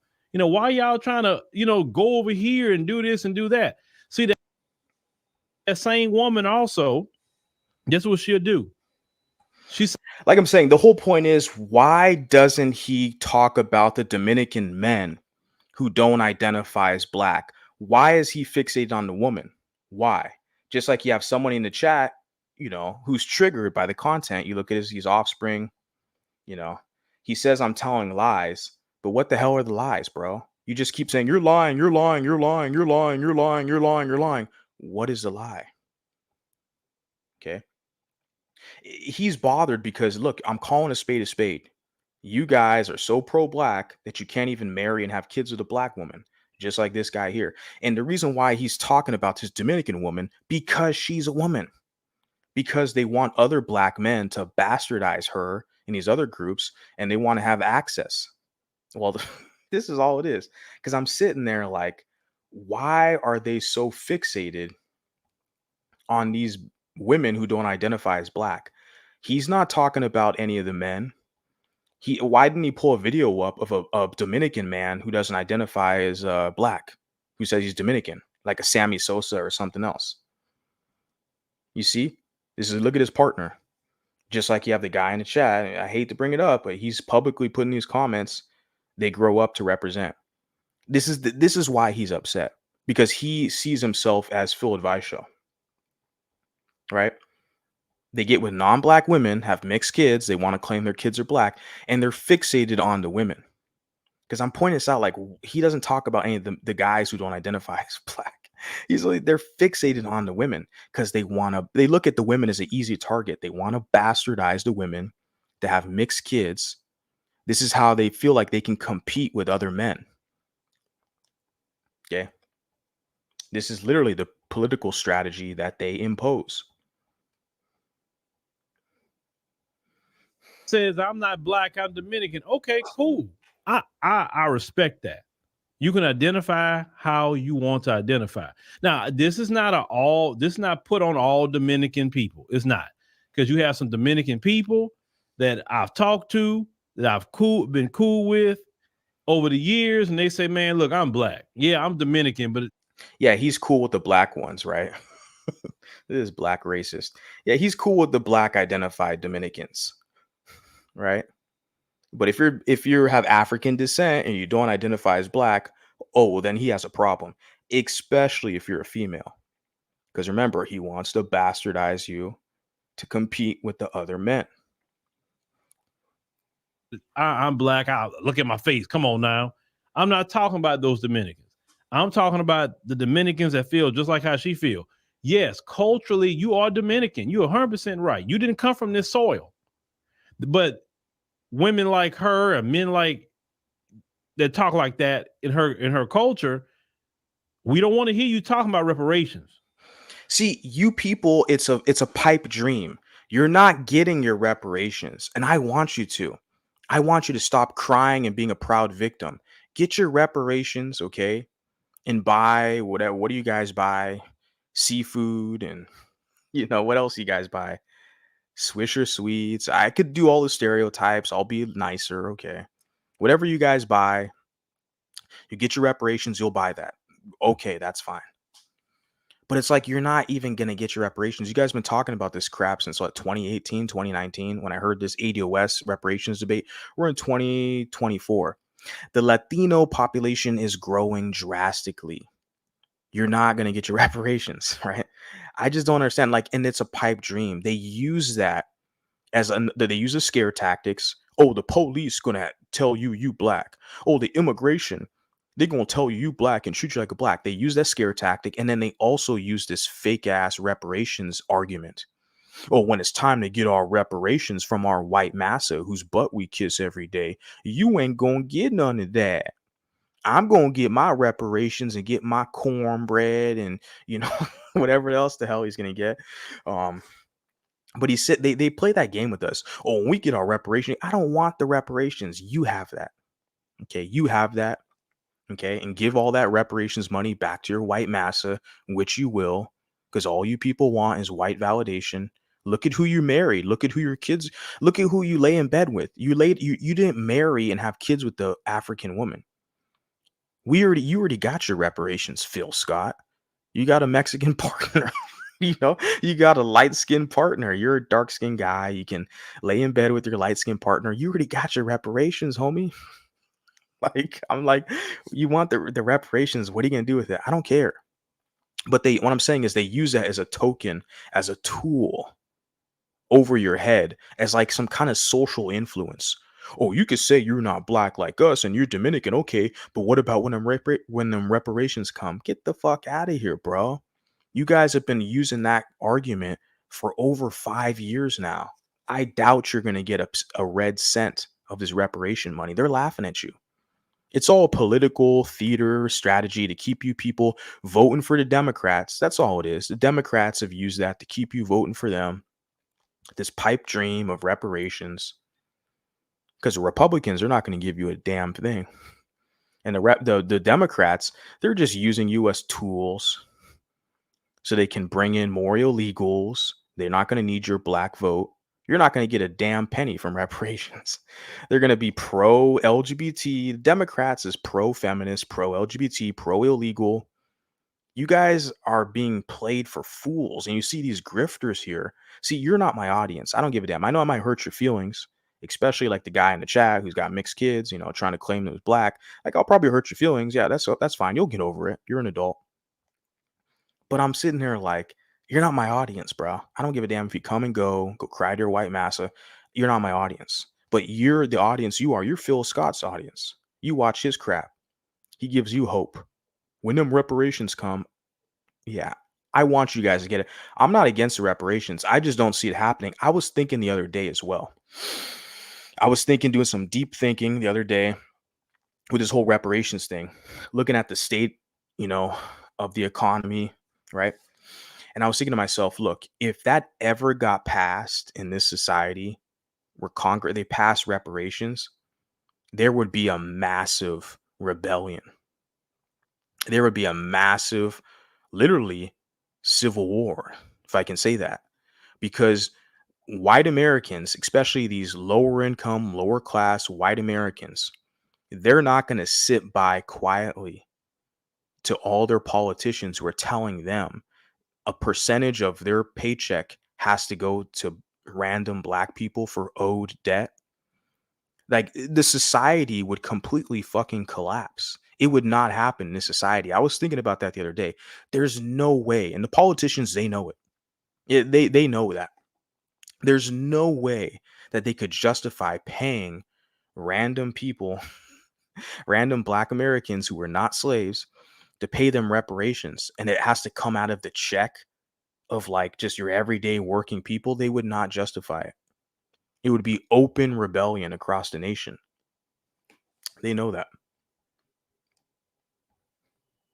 Because see, people like her be trying to worm her way into reparations conversation.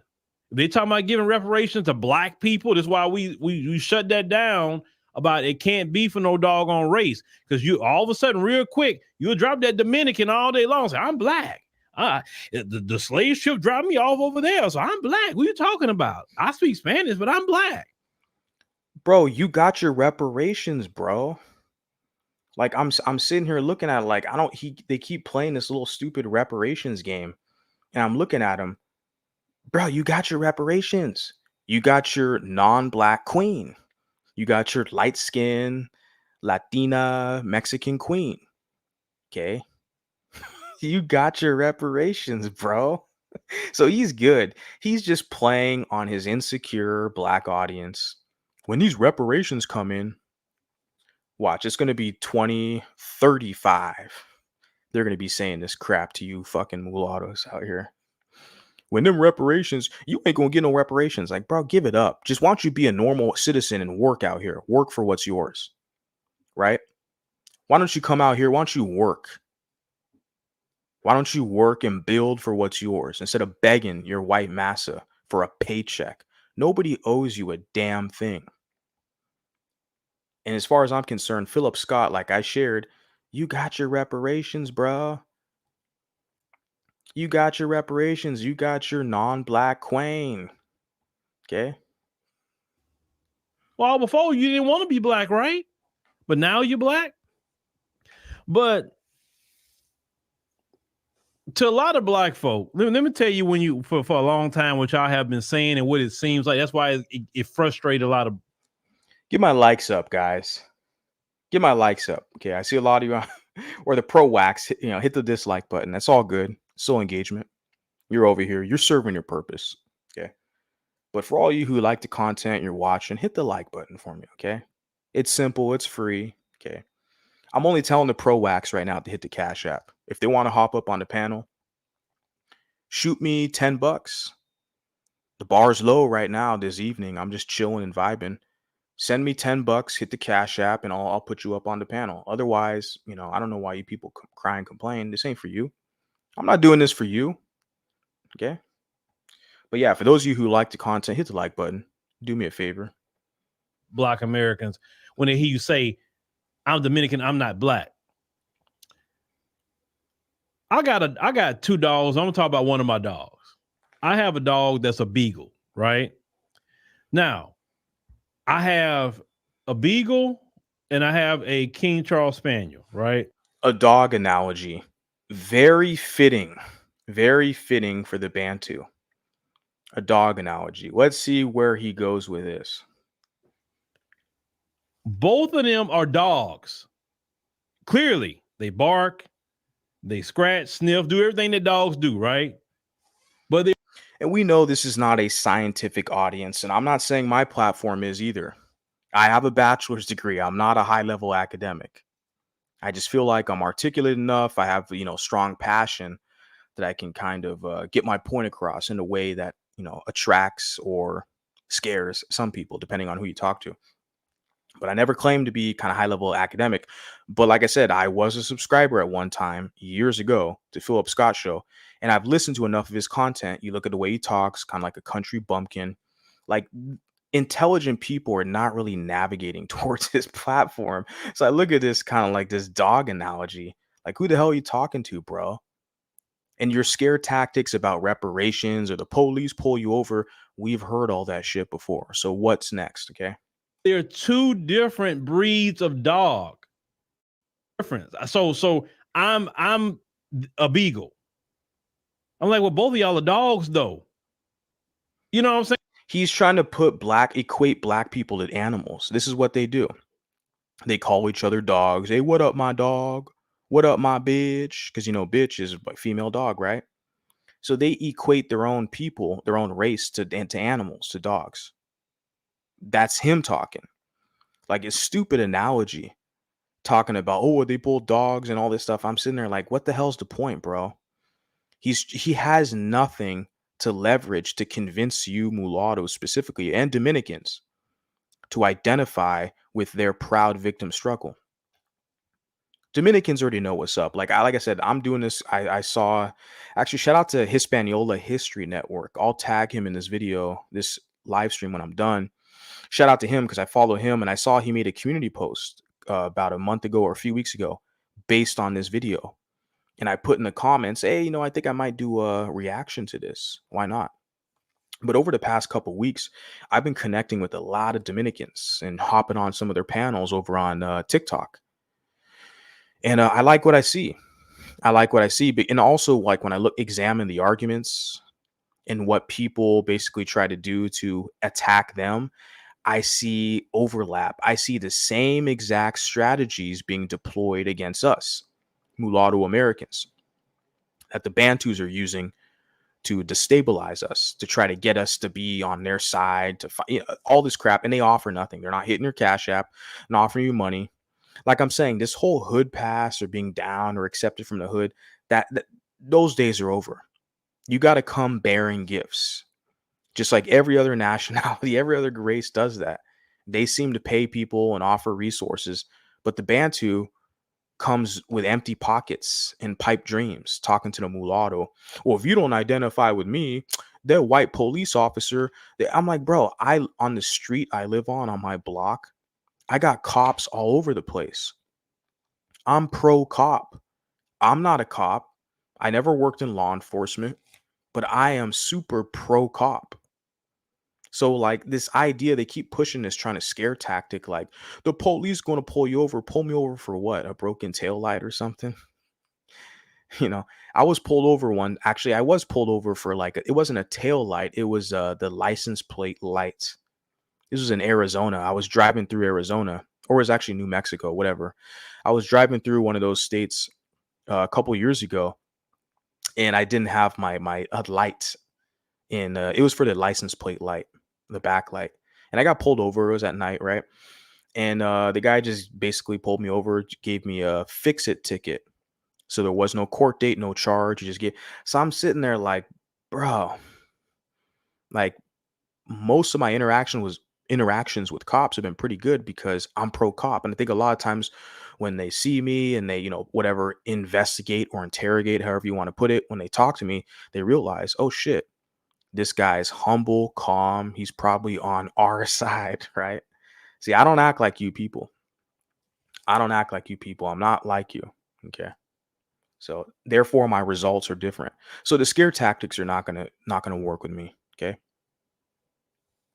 Saying, and that's how it kind of. I know it's a simplistic answer, an example, but that's what it sounds like to anybody with common sense. We're looking at you. We see the African descent black folk in you. We're looking dead at you until you. We see the black folk in you, African in you, right? Weaponization of the one drop rule. But they're lying and hoodwinking you because they don't see the African American in you.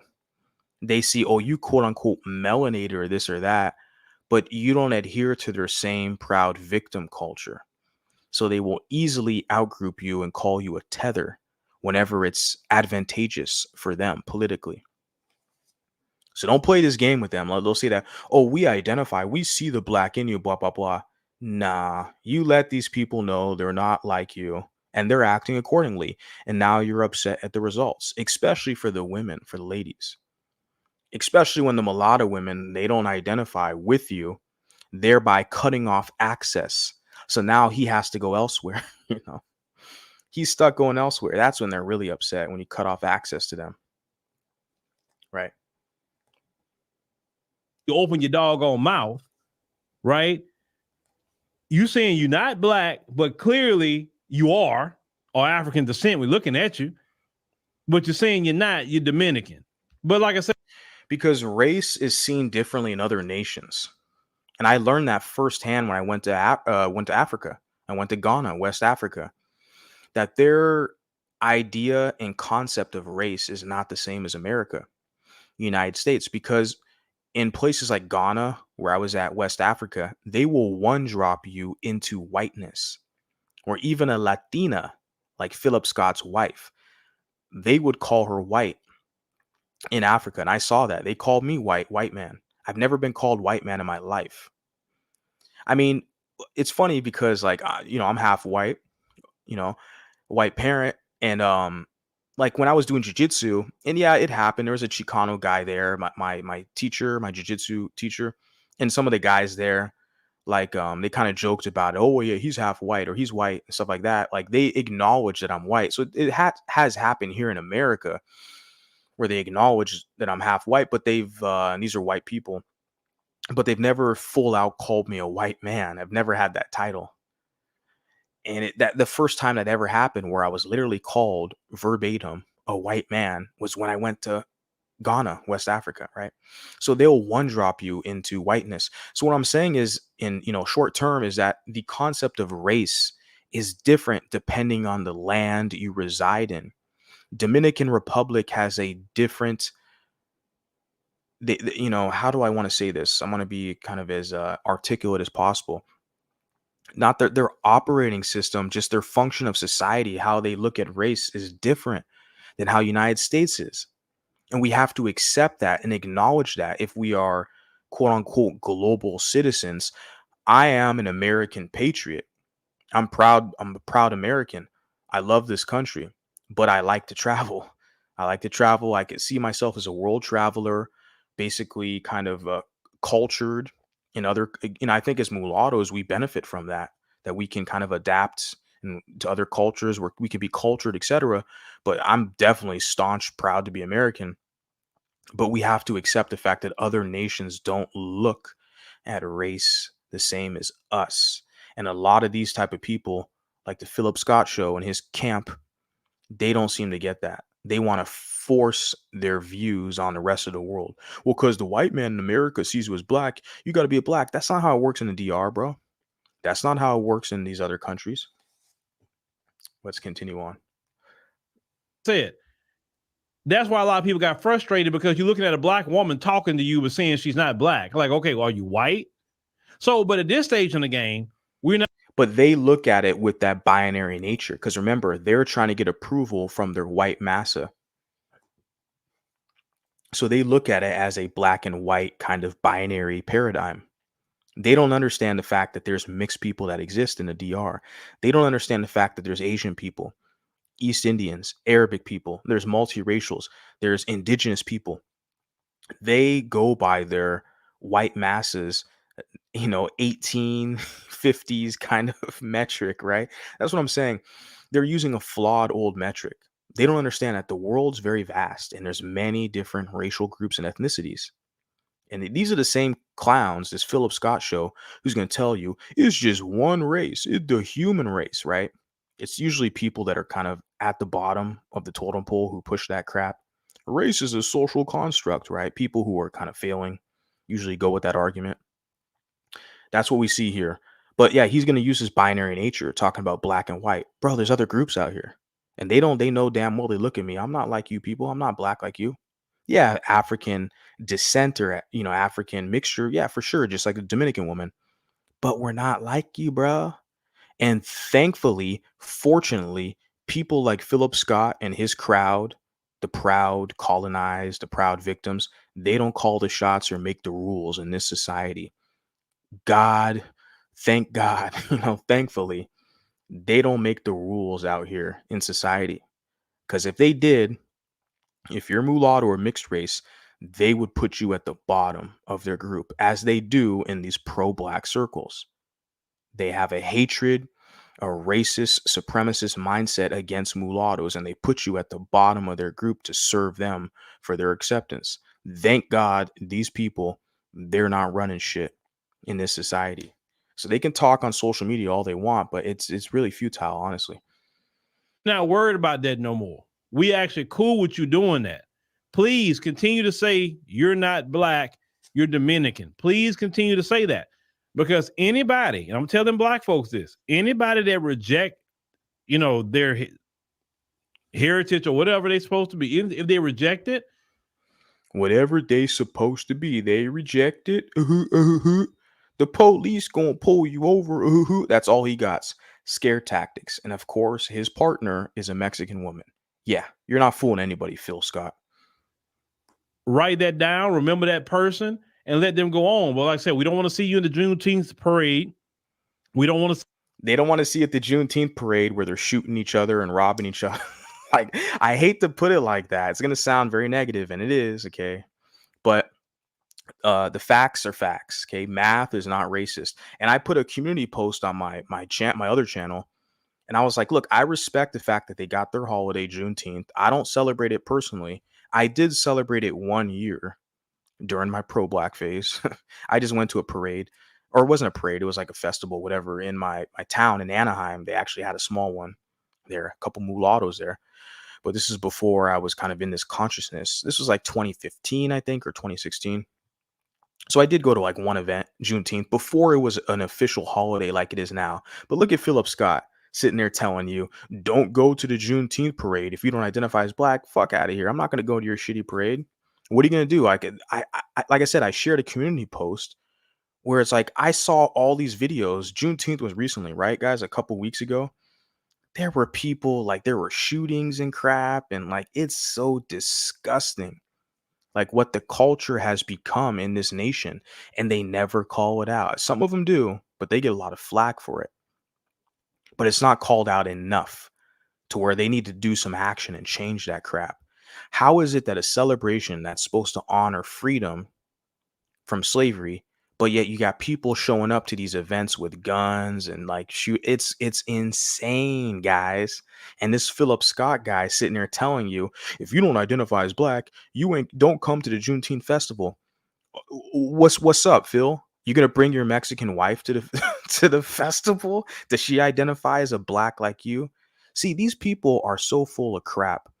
This gatekeeping blackness. You people have no power in this society. That's why it's laughable. And all they can do to rebuttal or refute me is jump up on here and say, "You's a racist. You sound like a black or like a white supremacist. You's a racist. You hurt my feelings." That's all they can do is cry to their white massa. You got guys like Phillip Scott. Does he tell his Hispanic wife, his Mexican wife, does he bring her to the Juneteenth festival? Does she identify as black? Oh, but she's good though, because she's got the Bantu right next to her, just like Kendrick Lamar, right? Kendrick Lamar, his partner, oh, she's good because she's right next to the Bantu. See, this is what they're telling you guys. As long as they can bastardize you, right? As long as they can bastardize you and mix in with you, oh, then you're invited to the cookout, to the Juneteenth. You're good. But all you other people, you don't identify as, especially you men, you mulatto or Dominican men, you don't identify with the Bantus. Oh, you can't come to the cookout. You can't come to the Juneteenth celebration where we're shooting each other up. Right. And I'm not saying all the celebrations are like that, but damn it, this past couple weeks, I saw these news articles. I was like, Jesus Christ. The culture, there's a big issue that they have. It's not the white man's fault. They got an internal issue. The mulattoes, I'm not helping you people for free. You can hit the Cash App. You can pay me. That's your job now. Because all the freebies, I did enough of that crap in my 20s. That's probably why you hear some kind of, animosity, if I could say, in my voice. I already did enough freebies for you people. You owe me now, to be honest with you. Okay. You talk about the white man owes you reparations. You people owe me. Fuck out of here. You're not getting nothing for free now. See you talking about a Juneteenth scholarship or grant. We don't want to hear you talking about nothing about no Black history programs or any scholarship for Black history, Black women, any funding for Black women. We don't want to hear or see you, okay? Because remember, you're Dominican, so you need to go over there and get your Dominican grants and Dominican scholarships and anything for Dominicans.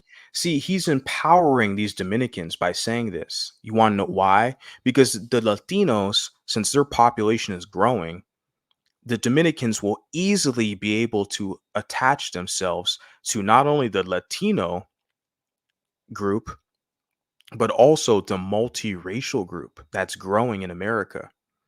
That's why you had this guy in the chat who's saying that I'm a liar, I'm a liar, I'm a liar, I'm a liar, but he never specified what's a lie, because he saw in the image there he has mixed kids.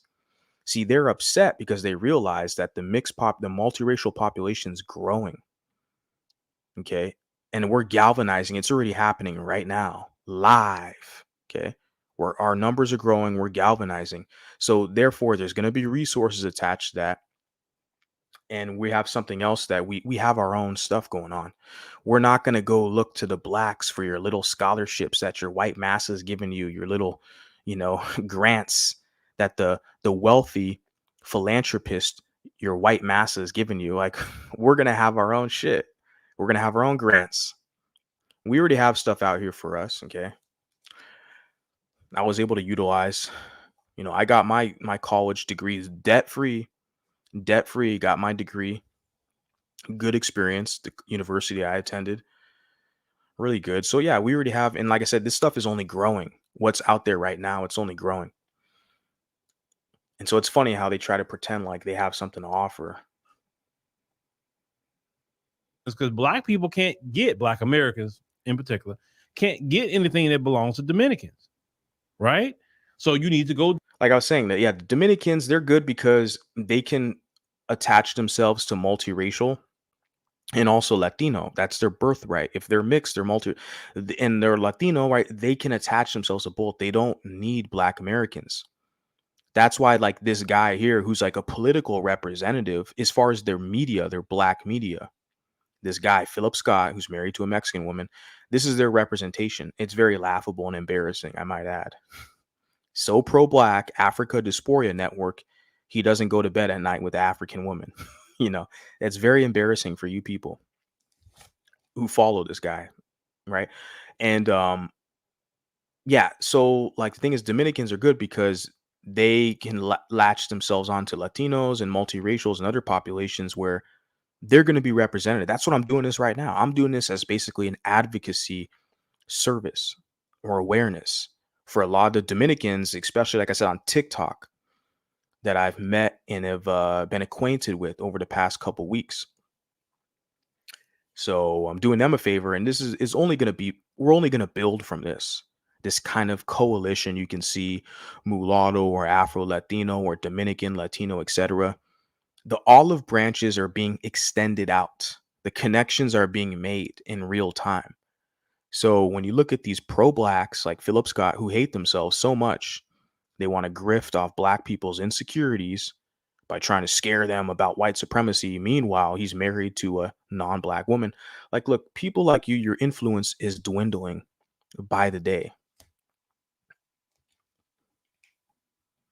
Do that because, see, one thing I don't like is when you other yourself, you delineate, but then you want to jump into black American resources. What resources do you people have? Black America. You want to jump into black American resources. Aren't they crying about reparations? The whole reason why they're talking about reparations is because they have no damn resources, right?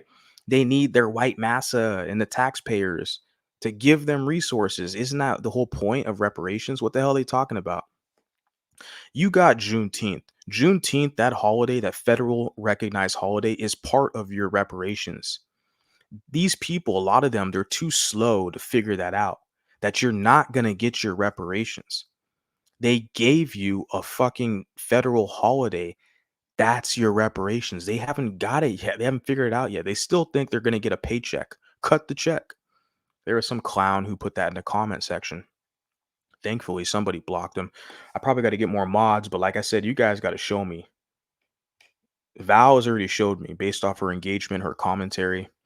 But some of you guys up in here, you got to show me that you're real about this shit. Then I'll give you that wrench. You got to earn that wrench over here. I'm not like these other channels where they just want everyone to tune in, subscribe, hit the like button. I don't give a damn.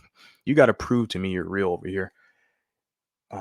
If you want that kind of acknowledgement. But what I was saying is, like, with the Juneteenth, yeah, they gave them that Juneteenth as their reparations.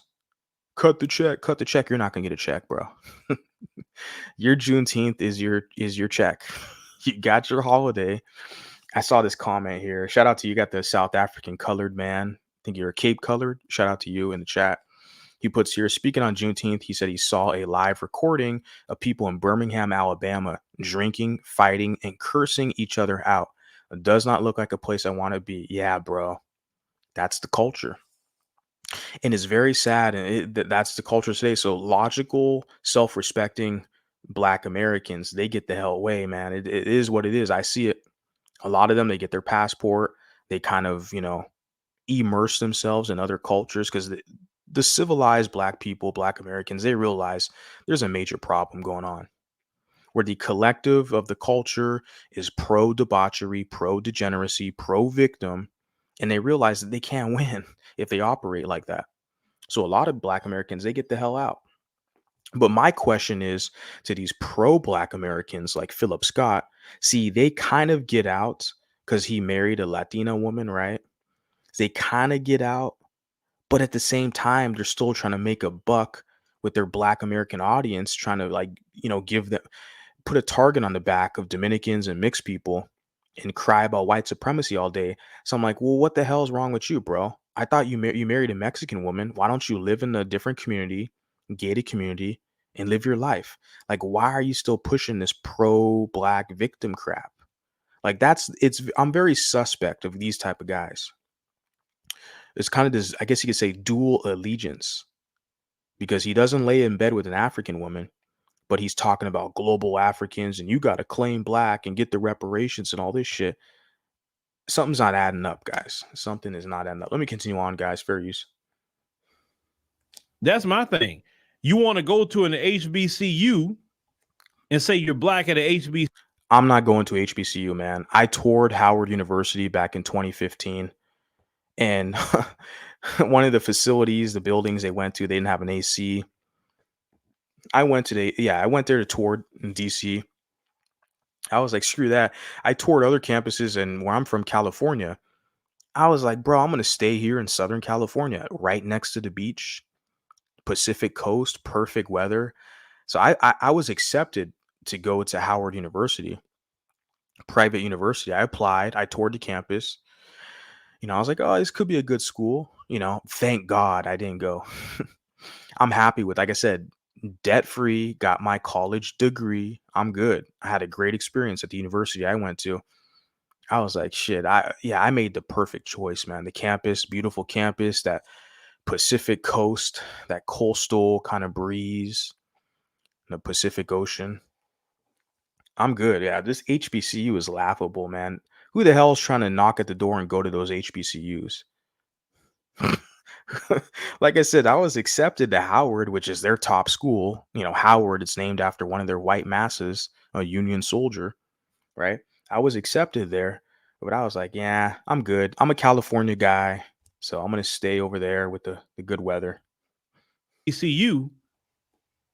But I'm like, okay, why didn't you go a place for more so your culture? And I'm only talking about the people who think like that. I'm not talking about all Dominicans, because I don't need you writing me and crying in an email. I don't need that. Crying in the email, just like people on his camp that are over here crying in my comment section, right? Crying. Nobody's crying to you. You have nothing to offer. But that's something we have to address. This is why, like I said, delineation took off. Delineation took off because of this.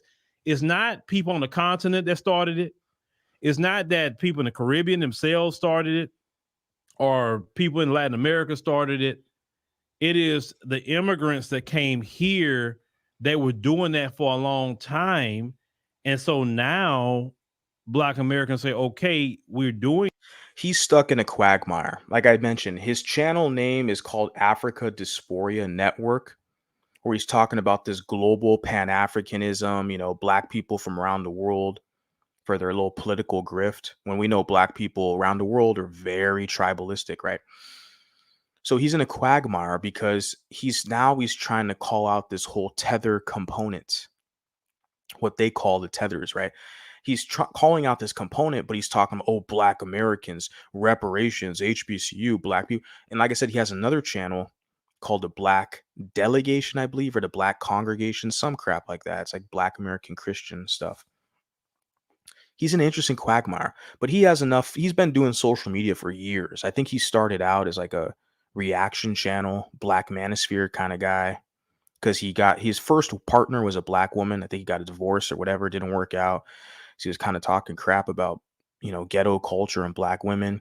But then he realized a lot of Black people were super insecure. He can kind of grift off of them with the pro-Black crap. He's grew his platform, man. He's got millions of subs. His whole career, he's a media guy, right? But look at who he lays in bed with. Not a Black woman. Can't make it up. Cannot make it up.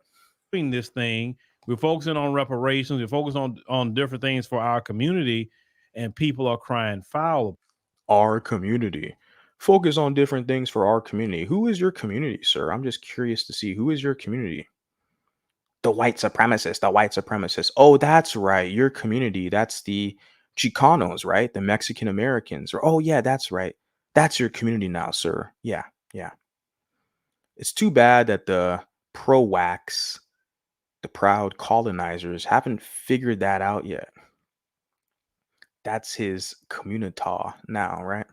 About that. And I disagree. Now, I was told in an interview recently I did with Brother Linton, from I Need to Know TV. Shout out to that brother. He dropped one of the videos um, for the interview I did with him. Now he's a Jamaican brother. Like I said, that's my brother right there. Like I said, hey, listen, I love all black people globally. Love them all.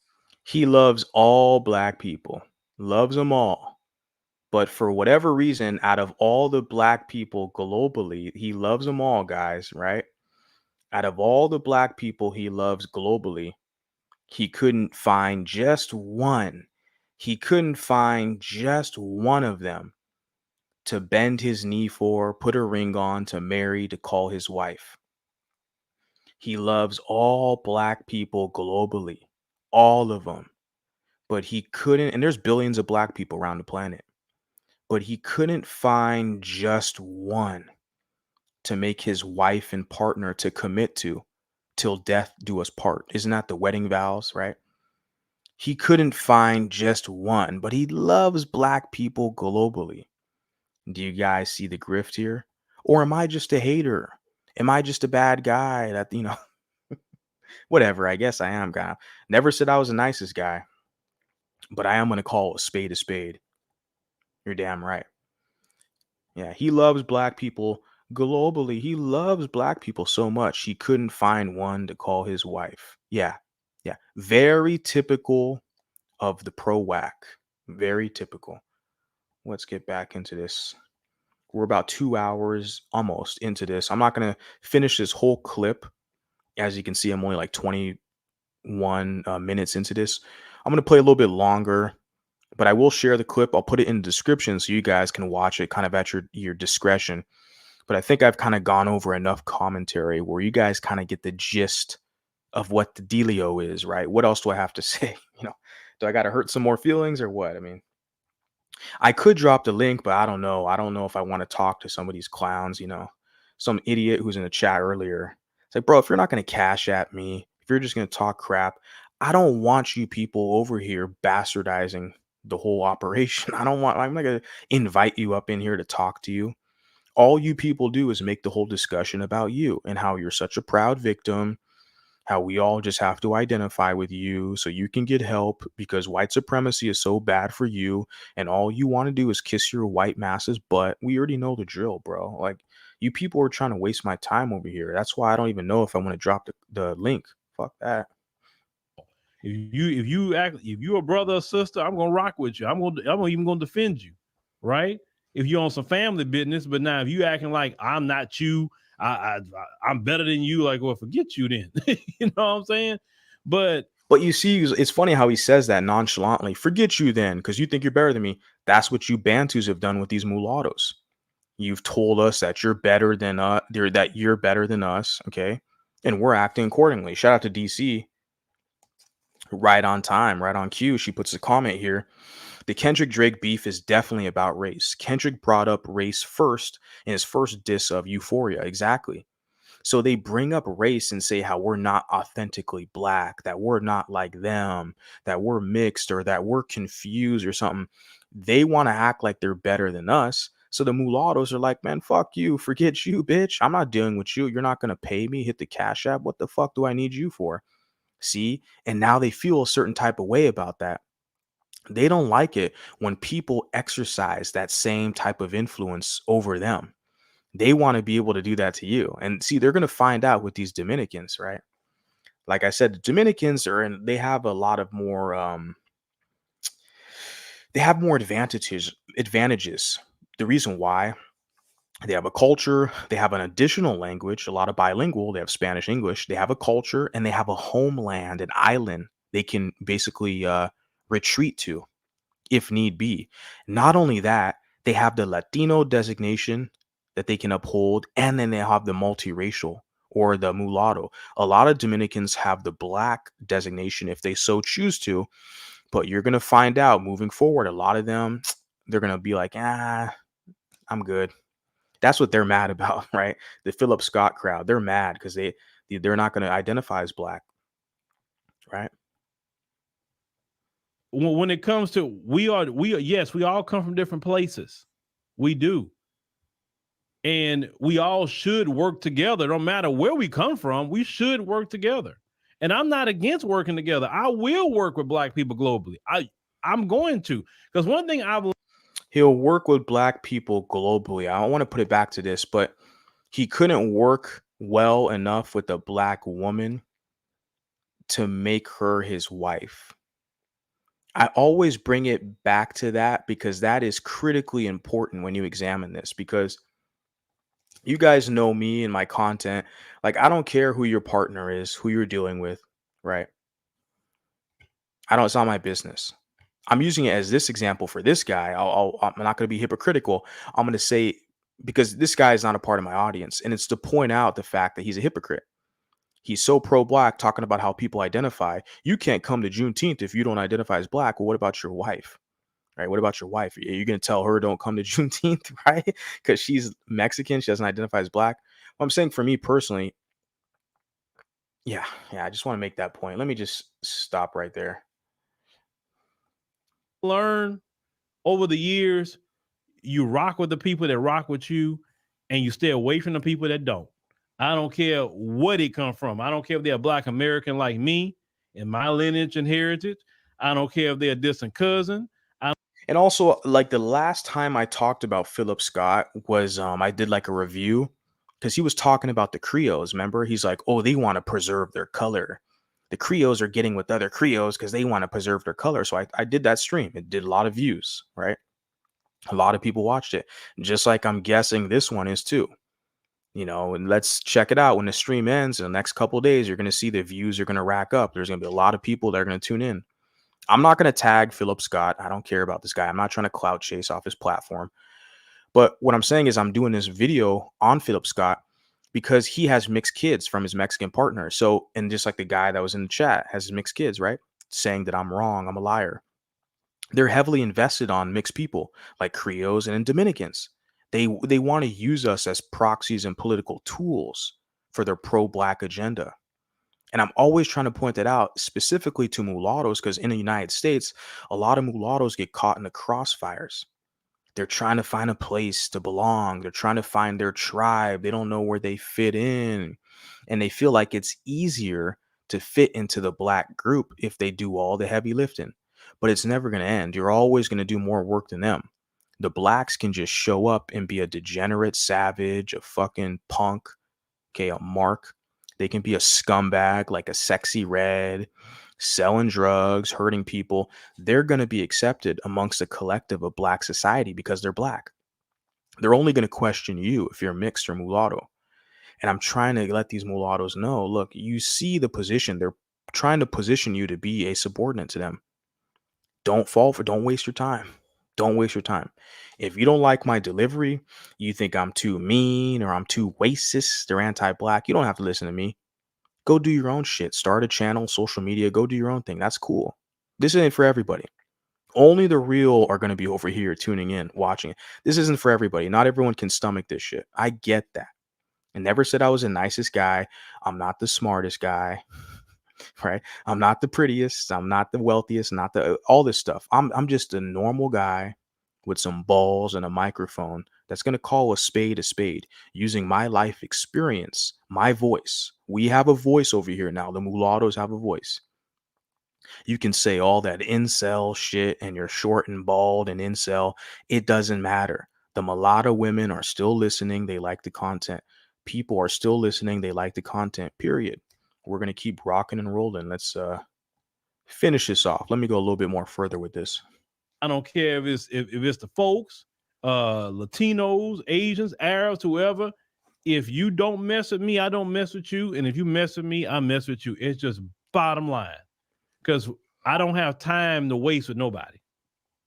Definitely not this stage in the game. I don't have time to waste. So don't get upset when you hear them say, I'm not black, I'm Dominican.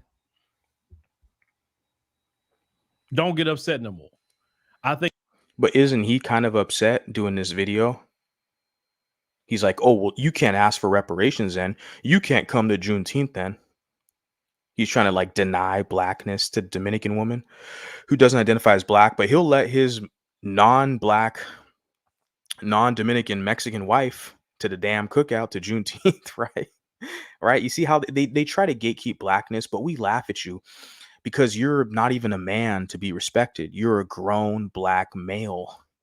You're a male. Okay, as far as the gender component, you're not a man. The title man is someone you respect, like a sir, a man. You cannot be a proud victim. The colonized, you're the colonizer, you're the race soldier, and you're not building anything out here. You don't command respect in this environment with this proud victim talk. And you have nothing to leverage to get other groups of people to identify with you or to be on your team or your camp, so to speak. That's the sad, pitiful part about it is you have, and then of course he's going to try to gatekeep blackness. You down for the hood, Juneteenth, the cookout, but then he's got like a Mexican partner. We're looking at you like, what? If you're a Dominican man or a mulatto man, like I swear to God, man, I don't know what the hell is going on in your mind. If you think you're like virtuous or righteous, like being down serving a dude like this who's trying to punk you, punk the women, create more bastards, that's how they're gonna compete. It's very sad. I think that's a waste of time to get upset. People have a right to identify how they want to identify. And we just need to focus on what we need to focus on. It's just focus on what you need to focus on. Begging them white folks for reparations. Yeah. Yeah, the dude puts here the TikTok algorithm is completely dominated by the pro-black sector. Yeah. And they get away with a lot of crap. And like I said, I don't really like argue with it and stuff like that or complain or cry. I just realize for what it is. TikTok is a Chinese operation, is a communist. And so they promote the pro-blacks and they're anti-white, they're anti-mulatto, they're pro-gay, they're pro-black, they're pro-gay. It's usually connected with each other. So yeah, that's why with TikTok, I don't really do a lot of content over there or upload. I went live there. The first time I went live, they fucking like cut my live off within like 20 minutes of it. I was like, man, fuck this. What's the point? If if I hit the live button, I just start talking and going live, and then they cut. I'm like, it's just, they can censor you too easily over on TikTok, and they can like report your comments and shit too. Like it's so bad over there where I got one of my comments reported because I put a clown emoji. I responded or replied to somebody with a clown emoji. They reported my comment and I appealed. You can appeal their decision and be like, hey, I think it's too harsh. It doesn't go against your quote unquote community guidelines. They denied my appeal. They said, oh no, you said someone's a clown. That's against their policy guidelines. Guess what happened? Some pro whack jumped in my comment section, whatever, and he replied to me and put the clown emojis. And I reported the comment. I was like, okay, let me test this out. And guess what? TikTok said their comment doesn't go against the community guidelines. So it's skewed. That it's basically, positioned against you. It's in favor of the LGBT pro-blacks, the communists over on TikTok. We already know the game. So for me, it doesn't make any sense trying to like argue with that or compete or challenge with that. There's too many other platforms out here. And they're eventually, I mean, I don't know when, but they're looking about canceling TikTok in the United States. I think it's a good, whatever. I think they kind of need to be basically checked. It's a Chinese operation. They need to be checked. But at the same time, it's like, I think it's a good media outlet. I think that's good. There's a lot of variety out here. If YouTube gets tired of my shit, hey, I got Rumble. Hey, I got Patreon. Hey, I got Instagram. Hey, I got Facebook. Hey, I got X. Like there's so many other platforms. Eventually when I develop my own website, You guys already know what's going to be cracking, right? So I like the fact that there's basically variety in the platforms, but TikTok is pro-black, pro-LGBT, pro-communist, anti-white. Okay, they've already positioned themselves to be that. We already know what it is. So for me, I'm just moving accordingly. Let me continue on with this clip. So it doesn't make sense for me to even like engage in a battle where everything's basically stacked against you, right? They let the pro wax do whatever the hell they want and let them get away with it. Yeah. It's that simple, because we can't focus on trying to convince somebody that clearly is not of our heritage, our lineage. We can't focus on somebody that don't even know how to articulate what they're trying to say. Yes, Dominican culture, African origin, African heritage, Black heritage, whatever you want to say. If they can't articulate that at this stage in the game, in the age of knowledge, we don't need to be wasting our time trying to convince them. It's just like, well, I tell Black people, don't waste your time teaching the folks anything. If they want to learn something about their culture, then they need to go. There's many books that have been written, many speeches that have been spoken. They can go look at it on YouTube, get books on Audible or whatever they want to do. We don't have time to be teaching people no more. What are you going to teach us? How to put hot sauce on our chicken? How to do the two-step or the Dougie? What other dance move they got now? Does Kendrick got a new dance move for Not Like Us? What are they going to teach us? What are they going to teach us? The electric slide or what? Little dance move, put the hot sauce and on the chicken, season the chicken. What are you going to learn? It's enough we have to take our time to unravel the mess within Black America that's been put into their head by the folks. That's one of the most things that is frustrating.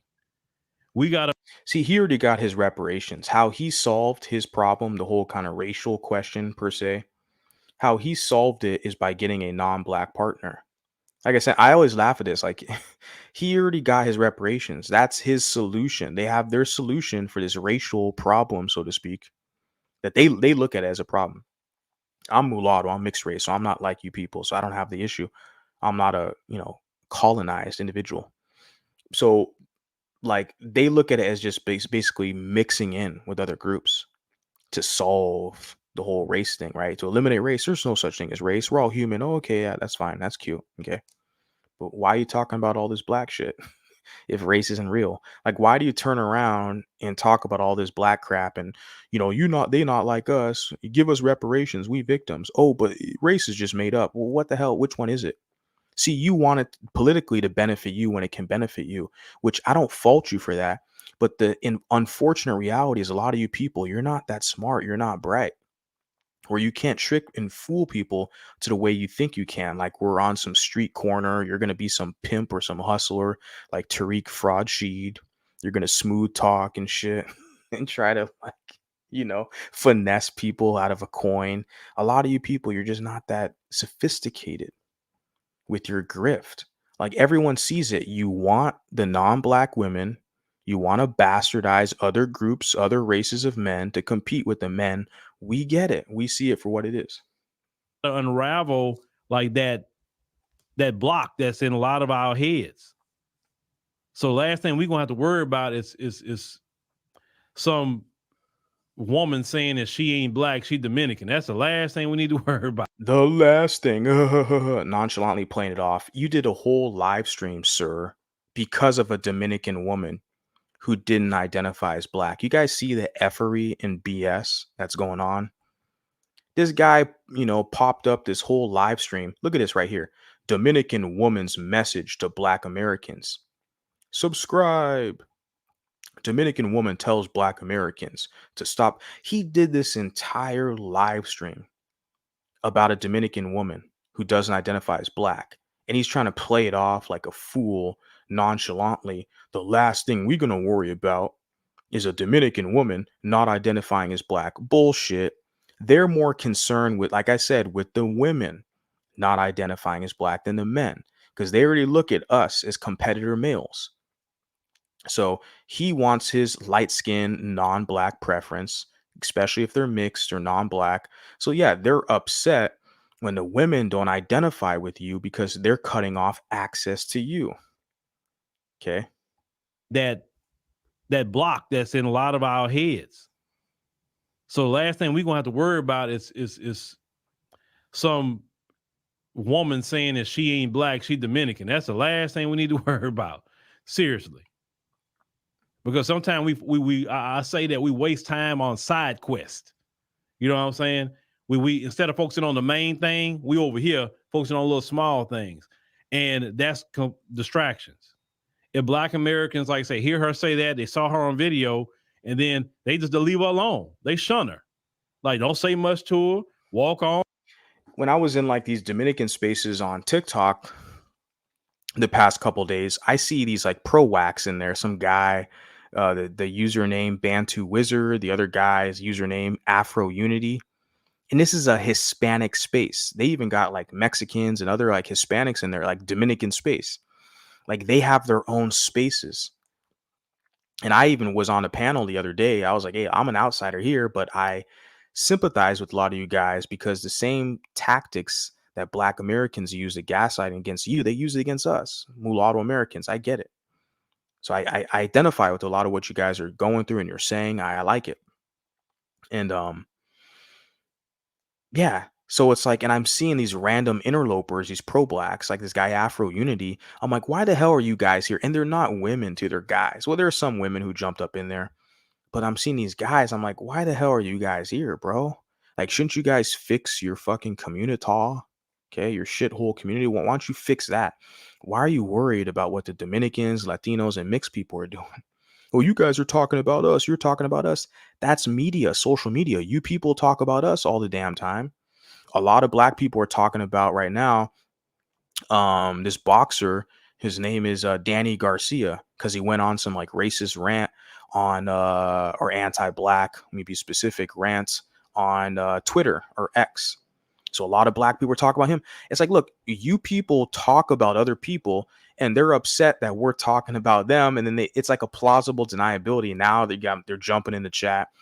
Oh, you're talking about us. That's why I'm over here. You keep talking about Black Americans. I'm like, motherfucker, I sat back for years before I hopped up on social media and saw you people run your stupid fucking mouths about mulattoes. Chancellor Williams, the mulatto problem. Don't trust the mulattoes. Historically, they turn on the blacks. I've seen you dumb, stupid motherfuckers run your dumb mouth on the internet for years before I even peeped one word. And now I'm up here talking my shit tough. This is only a beginning. Period. Let's continue on. Because clearly, you got an issue with Black Americans, and that's fine. And we just need to leave you alone. She get into business or whatever she got. We don't support her. If she wants to come around us, talking about, it's freezing a little bit. He's saying not support her. I think it's buffering just a bit. Let me play now. She want a job? Like, nah, we good. Because you discriminate. That's funny. You guys hear that? She's like, oh, she wants a job. It's like, you're good. You people ain't hiring. Oh man, that's so funny. Fuck out of here, Phil. That's all cap, bro. He's talking about like that's all cap, bro. She's like, oh, the Black. Are you people known for hiring people? Come on, bro. Like, stop the cap. Isn't that what you people say? Like, stop the cap. Let me rewind that shit. It's like, bro, you act like you're hiring people out here. That's exactly why you're in the position you're in, begging for reparations. Because other racial groups can actually hire people. They have their own economic system, their own economic structure, where they have extra income to hire help. You don't have that. He's talking about going to try to leverage, this Dominican woman who's going to ask a Black person for a job. In this society, United States of America, I have not seen it. For the 30 plus years I've been here, I have not seen it. It does not exist. You're only fooling yourself, Phillip Scott. Okay. She get into business or whatever she got. We don't support her. If she wants to come around us talking about she want a job, like, nah, we good. She wants to come around us talking about she wants a job. I mean, Jesus Christ. Do I have a laughing emoji? Because that is the funniest shit I've heard today. You are not hiring anybody out here, bro. Shit, Negro, that's all you had to say. You're not hiring anybody out here, bro. It's laughable. Like, how are you gonna leverage that to some other group of people? Hiring for what? Because you're discriminatory because you have an issue with Black Americans. What people do with these mulattoes and these Latinos and even whites is they basically grift off Black people. Like, even in hip hop, they have DJ Vlad or Adam 20, or I think it's Adam 22 or Adam 12, whatever his name is, media personality. And a lot of these mulattoes and Latinos, they grift off of the Black American audience and media. So that's the best that they do as far as like trying to ask for a job. What they're basically doing is they're grifting off of you, getting involved in your little hip hop culture, telling you what, telling you what you want to hear to try to get you to support them, tune in, donate to them, subscribe, all this crap, right? That's the best I think that they do. But literally asking you for a job application, bro, I've never seen that in my life. So go talk to your people about a job. Only when they act like that. I'm not saying the other time. I'm just saying, look, we can't allow disrespect like that. Not when we got you in 4K. We can't do that. So go holler at your community and let them hire you. Don't come over here with that. The beautiful thing, like I said, it's very fortunate that these type of characters, they're not in an influential position. Because if they were, they put all the mulattoes and the, at the bottom and punk them, which they're already doing if you're in their community. That's why a lot of you guys are having problems, and you search on the internet, you find my channel, and voila, here you are. But thank God, it's very fortunate they're not in that position or power to try to decide who gets hired and who doesn't. They're not, right? That's why they're begging for reparations. So it's very beneficial, I think, like I said, the Dominicans, they have an advantage because they have a homeland, Dominican. And even though, yeah, there's more opportunities here in America, more industries, but they don't have to attach themselves to the Black Americans. They have multiracial Americans. Our numbers are growing. They have Latino Americans. Their numbers are growing. Like, they have more tools, resources, and network capabilities at their disposal that they can utilize versus the Black American with their hood culture. They're stuck. Kendrick Lamar, his audience is basically the racist Blacks and then some, dumb white, university kids, woke, whatever. They want to act like they're hip, listening to Kendrick Lamar. I seen a couple of them when I went to college. They want to act like they're hip. Oh, he's a real rapper, Kendrick Lamar. This is a white boy. It's like, whatever, bro, whatever. And now we see Kendrick Lamar showing his true colors, right? And he's a Black racist. So yeah, he's limited, I feel like. A guy like that. But a guy like Drake, he's got the whole damn world basically, in the palm of his hands. And I feel like a lot of Dominicans, they have a lot of advantages like that as well. I mean, they already are locked in with the Spanish language, so they can tap into the whole Latino, Hispanic diaspora. But also if they have, they're African, have African descent, they look mulatto or whatever African, there's a lot of other multiracials they can connect with. So I just feel like they have way more advantages. Like, they're not going to be begging someone like this guy for a job. The Phil Advice Show. Yeah, you guys aren't hiring, bro. Cause we don't need we want people we'll hire people that's gonna work and that's gonna love the community, love being part of the global family. We good with that. But yeah, you know who else is a part of the global family? See, as long as they can have sexual access to you, as long as they can bastardize you, right? They'll allow you to be a part of their global family. You see, it talks about that. Oh, you good. You a part of the global family. You invited to the cookout, right? You invited to Juneteenth, right? See, look at his partner. As long as he can have sexual access to you and get his hands on you, then he's like, oh, you could be Black. You could be down with us. You could be cool with us. See, that's not good enough for everyone else out here, bro. Maybe that works for you and your partner, but everyone else out here, that's not cutting it. And I'm talking especially to the younger folks, younger mulattoes out here who realize there's an issue. Okay. It's not, you have nothing to leverage. It's very sad. We analyze this. You have nothing to leverage. It's not good enough. You can try to trick and fool and get the Dominican women and the Latina women to be on your side. But guess what? Some of these women, these mixed women, I see them on social media talking about how they need school supplies. They're talking about they need school supplies for their kids. I'm like, where the hell is the father at? Oh, that's right. They got a black baby daddy. Oh, yeah. Not surprised. Yeah. Yeah. Yeah. I'm not surprised. Yeah. You need school supplies, but your black baby daddy, yeah, it's not helping you out. Yeah. Yeah. I'm not surprised. So, yeah. Let's continue on. Some of you anti-black, anti-whatever, stay over there with that mess. Stay over there. We don't need that.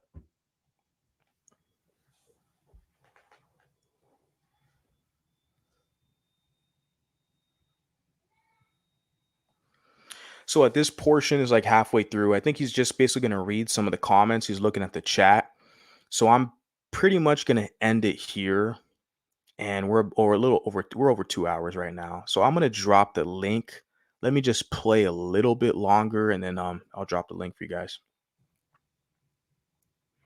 Okay, I see Vic Laura says, my mother is Dominican and my father African American. He said, I know how deep-rooted their hatred can be. They even crap on my mom. He said, Morena this, Morena that. It said, while snickering. I've isolated myself a lot. Okay.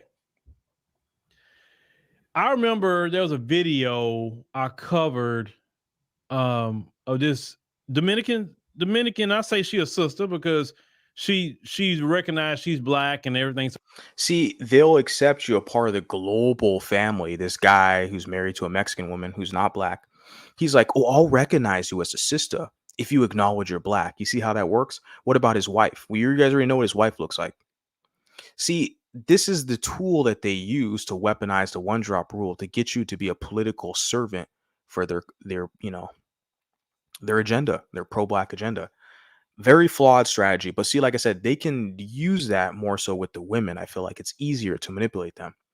But the men are looking at you like, bro, you have no money, no resources, no infrastructure. Laughable. Laughable. So I'm gonna say she's a Dominican sister. Some are not. She brought to her mother a doll. It was a black doll, and she gave her little girl a black doll that looks just like her. The Dominican mother, who's just as dark as me, said, no, this doll, and gave the little girl a white doll. They're going back to the doll test. I'm gonna end it here, guys. With this stream, or I mean, with all, I'll answer some of your comments, but with the video of the Phillip Phillip Scott show. Been talking for over 2 hours right now, so you kind of know what's up. Yeah, I'm gonna end it there because that whole doll test bullcrap. He's talking about how the Dominican woman. He's talking about, like, I guess, internalized colorism, if I can say that, right? They always go back to that doll test. Oh, the dark skinned mom wanted to give him a light skinned doll and not the dark complected doll. Blah blah blah. I don't care. I don't know. My whole thing is, Phillip Scott, if you're so proud to be dark skinned, why the hell? Because there's beautiful dark skinned black women in America, around the world. I just don't get it. You couldn't find one woman. You're so pro black. Like, I could find a black woman before this guy. Seriously, I fucked a lot of black chicks. I hate to say it like that, but I'm sitting here looking at it like there's a lot of beautiful, attractive black women. So I look at these pro blacks who are so pro black and they talk about colorism and all this crap, but they can't commit to a black woman. Something's off here. The math is not mathing. I'm just gonna say it like that. I'm always suspicious of that, but he's one of the biggest grifters. Like I said, he talked about the Creoles a while back. Now he's talking about the Dominicans, and let's see who else he talks about. Some other mixed person or mixed group, I should say. So let's see who's going to hop up on here and whine and cry. I'm only going to be here for a minute. I'm being real. I've already been blabbing my mouth for a minute, and my patience is wearing thin, so I'm not going to get to all your guys' comments tonight. I know I do that often. I read all the comments, but man, last time I did that, I was here for like 4 hours. I was like, shoot. Not this time. Maybe another time, but not this time. So Blackistan guy puts in, why should we take orders or respect? Any man that won't stand with his own race of woman and go out of his way to be with another group of women. Exactly. It's very sad. But see, and like I said, their strategy is to bastardize these other groups. That's how they compete with other men, right? This is their strategy to compete. So we got a panelist that wants to hop up on here. Hey, what's up? Bro, you are cooking them, bro. This is getting embarrassing for the pro-black community. If you watch your stuff, like you should be honest with yourself. Like, you're cooking them, like literal in the frying pan, cooking them. Like, you're calling them out at every single turn. The pro-black community in America are the biggest LARPers by far. It's not even close. Like, I don't even see why they should be ashamed, like embarrassed to be talking their stuff. They are literally scraping the bottom of the barrel, like they are dumpster juice. Exactly. And it's like, it's just all grifters and scam artists. And you look at their partners of choice. You look at like who they pick as a suitable mate. You're like, is this real? How is this even real? Like, he's talking about the global African, community, but this is the person that he chooses as a suitable mate. It's very sad. It's pathetic. Oh my goodness, it's so funny to me. I really don't even see how they're able to show their face and talk in the year 2024 now. This is getting embarrassing for them. Yeah, I mean, this is the strategy they need, because there's a lot, like I said, a lot of tribalism with different. It's always been tribalism, right? There's never really been a united front with African nations or tribes. There's always tribalism, and so it's continuing tribalism we see now with African Americans. He said delineation. I get that, but it's like, I don't know why he thinks he's going to use the Dominicans who are mixed, or his own children, because he has mixed kids, and then also to try to use like mulattoes and all these other groups. Like, I'm like, bro, it's not going to work. Once these mulattoes realize they don't have to identify with black people, it's already a wrap in America, basically. And like, they're trying to like bully the Creoles, and a lot of the Creoles have already kind of been absorbed by black Americans. I get that. But then like, they're trying to let the Afro Latinos, like the Dominicans, it's like, I think it's a flawed strategy, but they're going to continue to try. We got someone on the panel here. Satan Lucifer Ford is his name. Yeah, what's up, boy? What's up? What do you got? What's with this? Seemed like you're a little bit on the anti-black side. What's up with that? What's anti-black about what I'm saying? You said the fried chicken. What you gonna do? Give us the fried chicken, all that stuff. You said some derogatory stuff about African American black people. What could they teach us how to put hot sauce. Chicken? Yeah, that's a derogatory term, my brother. Well, it's not a term, it's a phrase, it's a saying, it's a funny joke. And is it derogatory if you're sensitive? Yeah. But no, I'm not talking about to me. I'm talking about I'm not speaking for me. I'm speaking in general. That's a lot of people will be offended by that. Yeah. Now, let me ask you a question. Let me finish. Hold up. And then you said the shoot ups at the which is a fact. But at white kids shoot up schools too. We got to shoot in problem in this country overall, across the board. It ain't just black people. You have to understand the context. I was talking about Phillip Scott talked about, you're not going to be invited to the Juneteenth parade if you don't say that you're black. And I laughed. So why offend everybody else because of what he said? Why don't you say that to him? Say that to who? Phil Scott. I don't even know who that is. I did, man. At the whole stream, I was talking about Phillip Scott. Why the hell are you offended? I'm not talking about you. I'm not offended personally. I'm speaking for who might be offended. Yeah, that's what I'm speaking up about. You saying stuff. You saying stuff that I feel, in my opinion, that was offensive. I consider myself an American first, but I'm a black American. And then some of the clowns on your site saying there was no racism. My dad the Korean War veteran. When he came out of the country, when he came out of the military, he had to ride the back of the bus. Yeah, Korean War was 75 years ago. No. I'm not debating that, but some of those images are still here. He got steered I don't know if you ever heard of the what redlining is. I don't know if you know what that is. We all know what it is. Get to the point, please. Okay, the point that I'm trying to say is that racism still exists. I know. Crimea River. I get it. Okay, what else do you want? Huh? What else do you want? Okay. No, I'm just saying I'm staying on topic with stuff you was talking about. What am I talking about? You seem kind of confused. I'm sorry. What am I talking about? You said something about some guy, Phil Scott or whatever his name. I don't even know who he is. Like he's a popular like Obama. I never even heard of the guy. Wait, no, he's not close to a popular like Obama. Not even. No, I don't even know who he is. No, he's a media personality. He's a media personality who has a pretty large audience, but he's grifting off the insecurities of Black Americans. The thing is he's using mixed people as a political tool. He's trying to basically gatekeep Blackness. Like, oh, if you don't identify as Black, you can't come to Juneteenth and go to the HBCUs. So I laughed at it and said, what the hell are you going to teach me? Teach me how to put hot sauce on fried chicken. I laughed at that because I'm like, well, what the hell can you teach me, bro? Teach me how to dance. Like, he's not in a position of authority or power to tell anybody that we're not welcome to his club.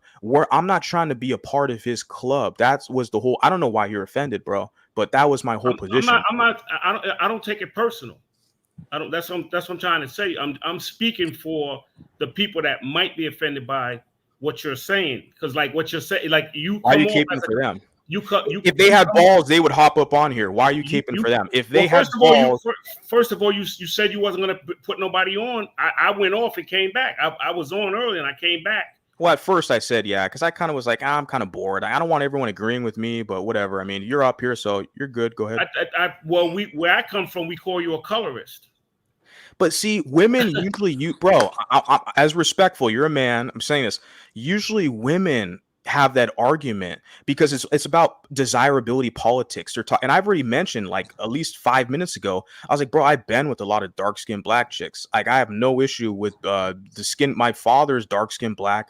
So like this color thing, like I don't understand the colorism. Look, if people are going to make jokes and call us light skin and that we're confused and all this shit, you're going to get it right back at you. And I think what the issue is a lot of people, they don't like that. They don't like the fact that we're clapping back at their ass. When they want to make the light skin jokes, now we're going to make the kind of dark skin jokes. They're crying. It's a new day, bro. I don't know what to tell you.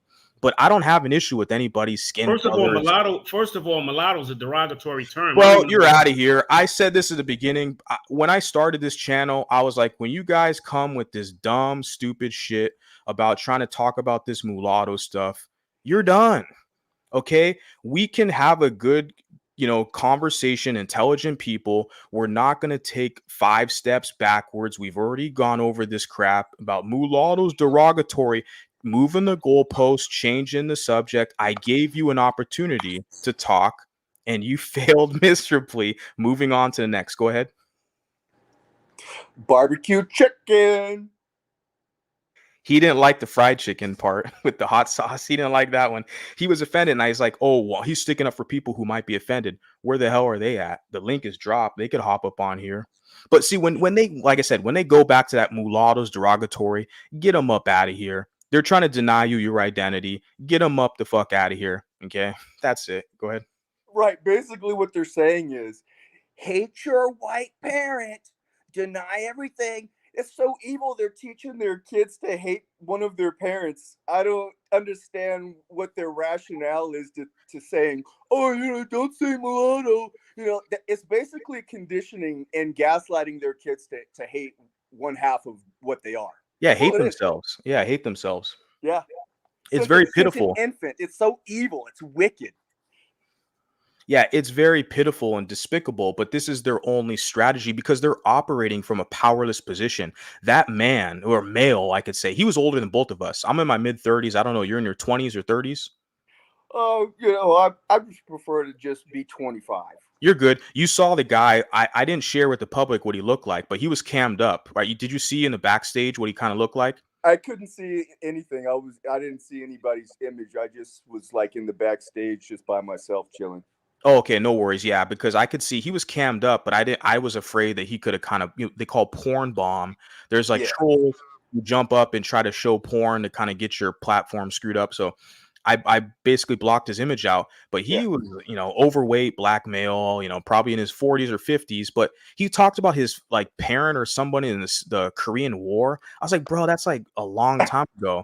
That threw me off right there.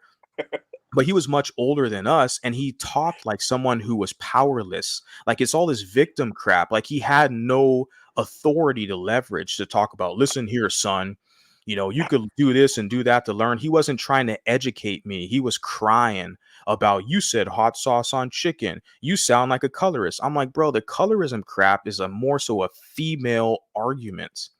I don't really see black men that have power or influence talk about colorism. Like, does Michael Jordan talk about colorism, or a black guy who's a fighter or who's successful? They seem to be doing all right if they're dark skinned, whatever. Like, the colorism argument is very gynocentric. It's female black women's desirability politics. They talk about colorism. If you're a man in this society, you got to prove your worth. You got to show your work.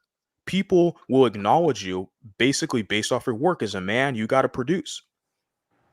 Yeah, and they want to call us mulattoes the soft ones, sensitive, soft. We're the weak ones. Yeah, it's pathetic, man. They had nothing to leverage, talking about the Korean War and the fact that I said hot sauce on chicken to hurt him feelings. As soon as he said mulatto's a bad word, get him up out of here. They're just wasting your time, bro, because they know that they basically already kind of lost. Like, they have nothing to leverage with in the society. So they just want to waste your time and troll you and kind of pull you back. And you sound anti-black. You sound colorist. Okay, well, you're going to cry to white people about that? Like, or, like, I don't understand. Like, it's not against the law, number one, to be racist. It's against policies for certain platforms or organizations, etc. But it's like, there's no legal infringement. Nobody has to like him because he's black, but he operates like a proud victim. Like, oh, you said something mean, hot sauce on chicken. That's so mean. Like, you're colorist, you don't like me. Nobody has to like him. And the way he conducts himself, this is my channel. Like, I gave him an opportunity to come up here, state his case, but he wanted to whine. Like, it's pretty pathetic, but yeah. Yeah, they're the biggest LARPers, grifters, really the true racists in America. And they'll be willing to attack and make fun of the dozens or whatever with every other race. But if you give them any little bit back, race card, racist, and then they want to tell us who we're supposed to be. Like, what is that? Like, how are you going to tell me what I am? Like, and what authority, like, to the audacity to do that, and then play victim, and then, no, well, I'm larger than life, so I can tell a mulatto what he is, and mulatto's a racist word. It's so dumb, bro. It's insulting. Like, and we have to push back against these people. So when you have these black Americans who tell you that mulatto is a racist word, they are exhibiting their anti-mulatto hate and racism, because they're denying you your right, your birthright to your identity. So they're being racist and anti-mixed to you. And I started out this stream basically clarifying, talking about how Phillip Scott, how can somebody who represents the kind of colonized, the slave class of America, who they don't even have their own organic identity, their names, like Phillip Scott's English name, their religions, everything was given to them, right? How can they sit here and basically try to tell other people how to identify? It's so appalling how it is this like moral righteousness. They feel like because they're the biggest victims in society, they have this moral righteousness, this moral authority to tell other people how they should act and how they should talk, tone police, and what you should and shouldn't say and how you should identify. You have no authority in this society. And people, because that guy that was on the panel, he was older than both of us. So it's like, I'm saying, younger people, especially these younger mulattoes, younger than me, I see on TikTok, we're laughing at them. It's very sad. Yeah, but yet they're the victim. That's their identity, though. Their whole it's very sad kind of quagmire they're stuck in when their whole personality is based around being a victim, right? It's very unfortunate. Oh, but then nobody's better than the blacks, but they're victims. But then they get to tell you what you are and get to tell you I'm the authority, but yet I'm a victim. I don't know. I don't see the flip flopping is it's like the mental gymnastics that you have to do to keep up with the pro wax. It's mind boggling.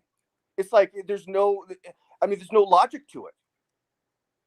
Yeah, it's good for entertainment, I guess, for content. I'm not really trying to make them my whole, channel, my whole operation, but when I discuss some of these topics, this commentary is necessary starting out. Like I said, I did a video the other day. Like I've been doing this type of content for 2 years now. There's going to be evolution eventually as I grow, become more sophisticated with my content. But I've kind of already curated the specific audience that I want, like people like you and other people in the chat, etc., where I have a core kind of contingent of people who identify as mulatto. This is my core audience, okay, that I'm speaking to, that I want. So, but moving forward, it's going to be more so the basically identity formation, community development, cohesion, strategy. These are some things moving forward. So it's like trolling these type of like pro blacks and crap like this. This is just like dumb extra stuff I can do on a Saturday night. But I'm pointing out with this stream is guys like Phillip Scott, who's married, as you can see on the screen, married to a Mexican woman. They want to gatekeep blackness and have these special rules for all the Dominicans and mixed people. You got to identify with us if you want to come to our Juneteenth cookout. I'm like, man, get out of here. You people have no power to influence, fuck out of Yes, here, man. yes, sir. Yes, sir. And I just want to let them all know I love my white mother. I also love my black father. And even if the rules were reversed and my father was white, I would love him. And my mother is black, I love her. I can get along well with anybody that respects me and respects my friends and knows how to be a civilized human being in society. I want to help whatever your race is and whatever your culture is prosper as long as you help my race prosper and we can all live in the America together and we can all prosper because ultimately it's there. It's on the table. It's just that some honestly just don't want it. They really just want to be negative and they want to pull everything down because their heart is they're so wicked and so Yeah. evil and that's the problem.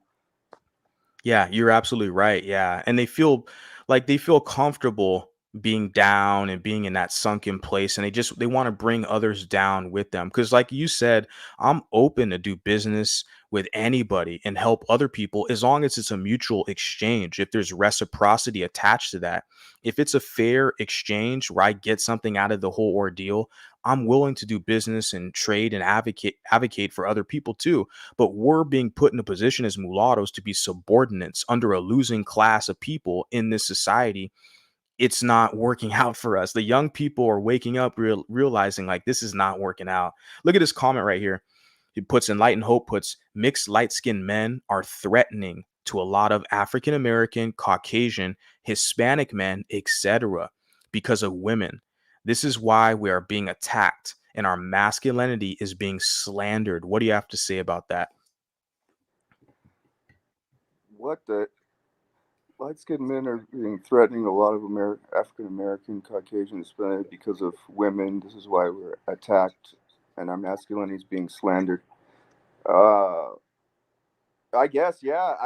Because if we're not under their thumb, which that's where they want us to be, then we have a voice to speak out and to give our opinion on ourselves and our life experiences and what we're going through, and that we actually do love our white parents, as long as our black parent too. But that doesn't fit their narrative. So that's the main reason why that we're threatening to them, because if we're under their thumb, then we don't get to speak. They get to speak. Yeah, and what they often do is they drown you out. This is why they don't like the word mulatto, because when you say mulatto, you're laying out a clear line of distinction between someone who is dual heritage, European and African, versus a black person who has maybe minimal admixture. Forever since I've heard about these mulatto or mixed spaces, They've always wanted to blurry the lines. They never wanted to use specific language that clearly identified what is and what isn't. They use terms like golden, MGM, light skinned black. They use all these ambiguous terms, MLS, because they wanted to put blacks into the same group as mulattoes. And what that purposely did was put mulattoes once again at the bottom underneath blacks to drown our voices out, because you will have black people that will LARP and pretend to be mixed race. You'll have blacks that will have like -5% admixture and pretend to be like, well, I'm an MGM, I'm mixed race, and they'll lie and pretend. Like, I've been seeing this crap since day one. Since I hopped up on YouTube, there was a space, it was called the Golden Sphere, which is no longer existent, but the people who were in that space kind of broke off and they're all doing their own thing. I'm one of them. But I heard about it and I was like, this MLS and MGM and Golden, this shit doesn't make sense. Like, they want mulattoes to do all the work and they want us to basically serve underneath blacks. I was like, nah, not with what I'm doing. You can call me anti-black and call me a colorist till the cows come home. I'm specifically giving the mulattoes who identify with us a voice over here. But yeah, the language is crucial. That's why I basically kicked the guy off the panel when he talked about mulatto is a bad word. See, they don't want you to use the word mulatto. They want you to use a more innocuous and ambiguous word like mixed or biracial, because what you're doing is you're adding ambiguity and wiggle room for these LARPers to jump in and claim your identity and usurp you. And then eventually they're going to kick you out. That's their strategy, to absorb you. They want to make everything confusing. When you lay clear lines of distinction and say mulatto, we know what the hell a mulatto looks like. You know. So yeah, go ahead, bro. You used the perfect word. They're trying to usurp our power and our authority, our voice. That's exactly what they're trying to do, and they think that they're being slick. But guess what? We're on to them, and it's not going to happen any longer. It's over. It is done. They might as well just go ahead and just drop the whole thing right now, because it's just going to get worse for them from this point forward. The grift is up. It's over with. Bye bye.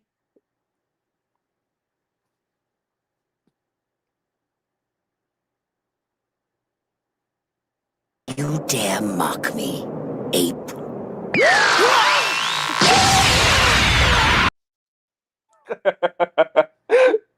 The ad hominem.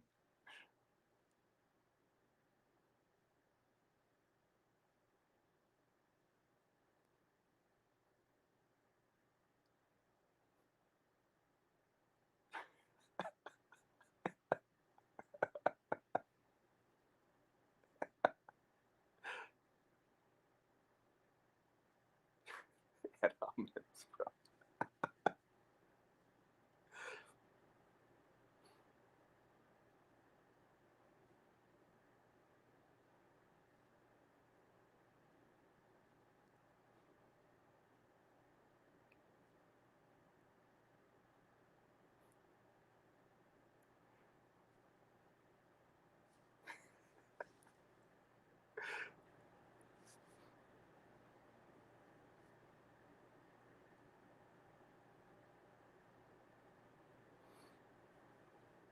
But still here?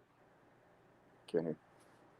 Oh, my bad. I had it muted. I'm sorry. Yeah, I use the analogy. I always laugh like with pro blacks because they always use this, and I use this analogy with them where it's like they want all the mulattoes to do all the heavy lifting, do all the work to prove their blackness, while you have a dark skinned guy who's sitting on his rear end eating chicken wings with hot sauce, playing video games, smoking blunts, aka playing Xbox, chasing light skinned women, but they want to position the mulatto guy or the light skinned guy to prove their blackness, to be down with them. And they're sitting on their butt, smoking blunts, playing video games. I laugh at this. Like, this is literally the arrangement that they have already established, you know? And a lot of these mulattoes are punks, man. Like, they think it's cool to be down with their hood and down with their group and shit. And I'm like, bro, you're caping for people who just want to chill and smoke weed and play video games and chase light skinned women. What the fuck? Like, what's your destiny, bro? As you know, I laugh at that shit, man. What is your destiny? How can you cannot continue to live like this? This is not the way you want to live, being a subordinate to a other group of people. Don't give a fuck what you think, bitch. Your thoughts ain't my thoughts. Cut that bitch up. Yeah. Yeah, man, I have nothing really else to add. I think there was a bunch of trolls up in here, or I guess you could say just detractors, I should say. Maybe not trolls, but I know that one guy with his mixed kids, he was upset because he knows, a lot of it kind of applied to him. He's got mixed kids. And he's going to sit there and be like, oh, well, they're black. They know they're black. Okay, we'll see. What they're scared about is once they find my channel, once these mulattoes find my channel, a lot of them, like they have a paradigm shift. It kind of shatters their psyche. Some of them, they kind of get mad at first, but then they start to listen a little bit longer. They realize, oh shit, everything this guy's saying's true. Like the same guy, he was putting in the comment, lies, lies, lies. I'm a liar. I'm like, well, what the hell is the lie, bro?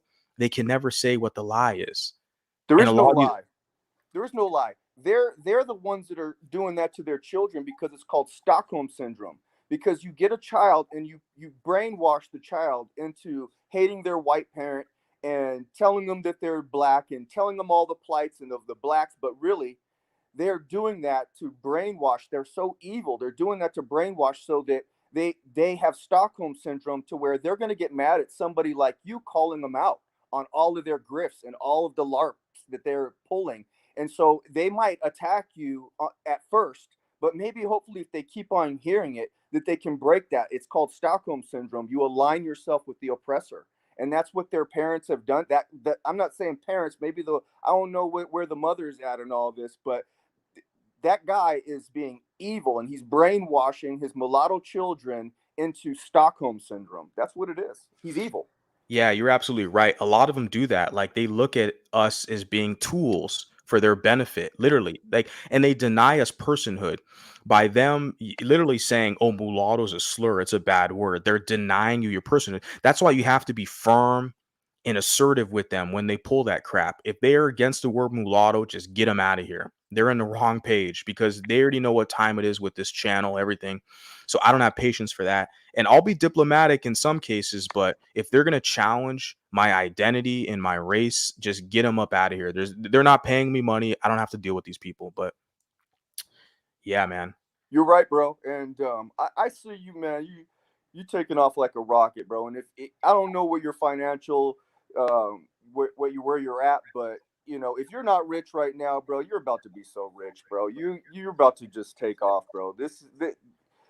Yeah, and I'm proud of you, and it's just I salute you, and I look forward to more content, and we're just gonna continue just to laugh at them because you can see they're throwing ad homs at us, and we just think it's funny. We laugh at it, but they're like, oh no, you're so racist. Like we can't talk about putting hot sauce on the chicken. It's so freaking bizarre. Yeah, like that's the worst thing I said is hot sauce on chicken. Yeah. It's so childish. Yeah, they can't counter basically any of my arguments. All they have is the ad hominem attacks. Like, you're ugly, you're racist, you're anti-black, you're colorist, you're bold, and like, you're short, you're fat. They have the same responses. Or you're an incel. That's another one. If you're a guy, they're gonna basically, say you're an incel. So they have the same responses. They're all ad hominem attacks. They can never critique or challenge any of my arguments. They stand solid. But as to allude to what you're saying about the growth, yeah, man, we're growing. We're growing. I like this steady growth. We're growing. As I did this stream basically to pay homage to the Dominican, a lot of supporters that I did acquire on TikTok, but also I know they're watching me over here on YouTube as well. So I'm just reaching out, doing this kind of, I guess you could say, collaboration or advocacy with the Dominican people. And this is part of what the process is we have to bridge out now. We have our own thing established, but we also have to see how we can be beneficial to their group, how they can be beneficial to us. If it's a fair trade-off, this is the political, strategy. We have to get something in return. And so, but I'm honored to speak on behalf of Dominicans because a lot of them, I see that there's a strong mulatto presence in the Dominican Republic, and a lot of them identify as mulatto as well. It's beautiful. We need this now moving forward. But yeah. Well, big up to you. Big up to the chat. Man, it's great. And I look forward to talking again, bro. I'm gonna, hop back in the chat. Maybe somebody else wants to come up and share a few words.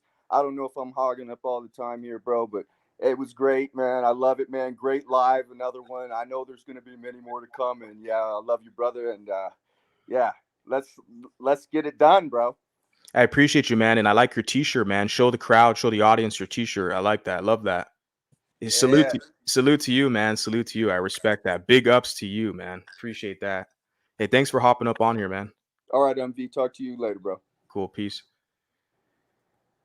Yeah, guys, it's real easy to hop up on here. I think I'm pretty cordial and friendly. I am gonna head out of here right now because we're about 3 hours into this stream. But like I said, you guys can roll the tape back. The guy who hopped up on here, I had his face covered, the black dude, okay? Because I didn't know if he wanted to troll or kind of porn bomb my stream, because people do that. So I'm always kind of, basically suspicious at first, but it was just all the complaints, the complaint factory, the same crap, what you said is offensive. He's like, and he said he wasn't offended, but someone else might have been offended. I'm like, where the hell are they at? Why didn't they hop up on the panel? Right.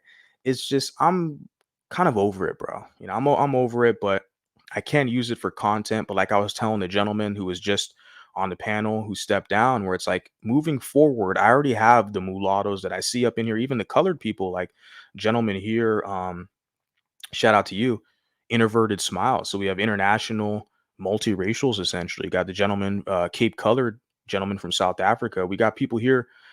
So it's like, I just have to move forward with catering my specific, message to fit them, and move away from this kind of, critiquing the pro wax, unless they critique us. Like in this instance, I'm sticking up for the Dominicans with Phil Scott's attacking Dominicans. Like the other time, the other stream with Phil Scott, he was attacking Creoles.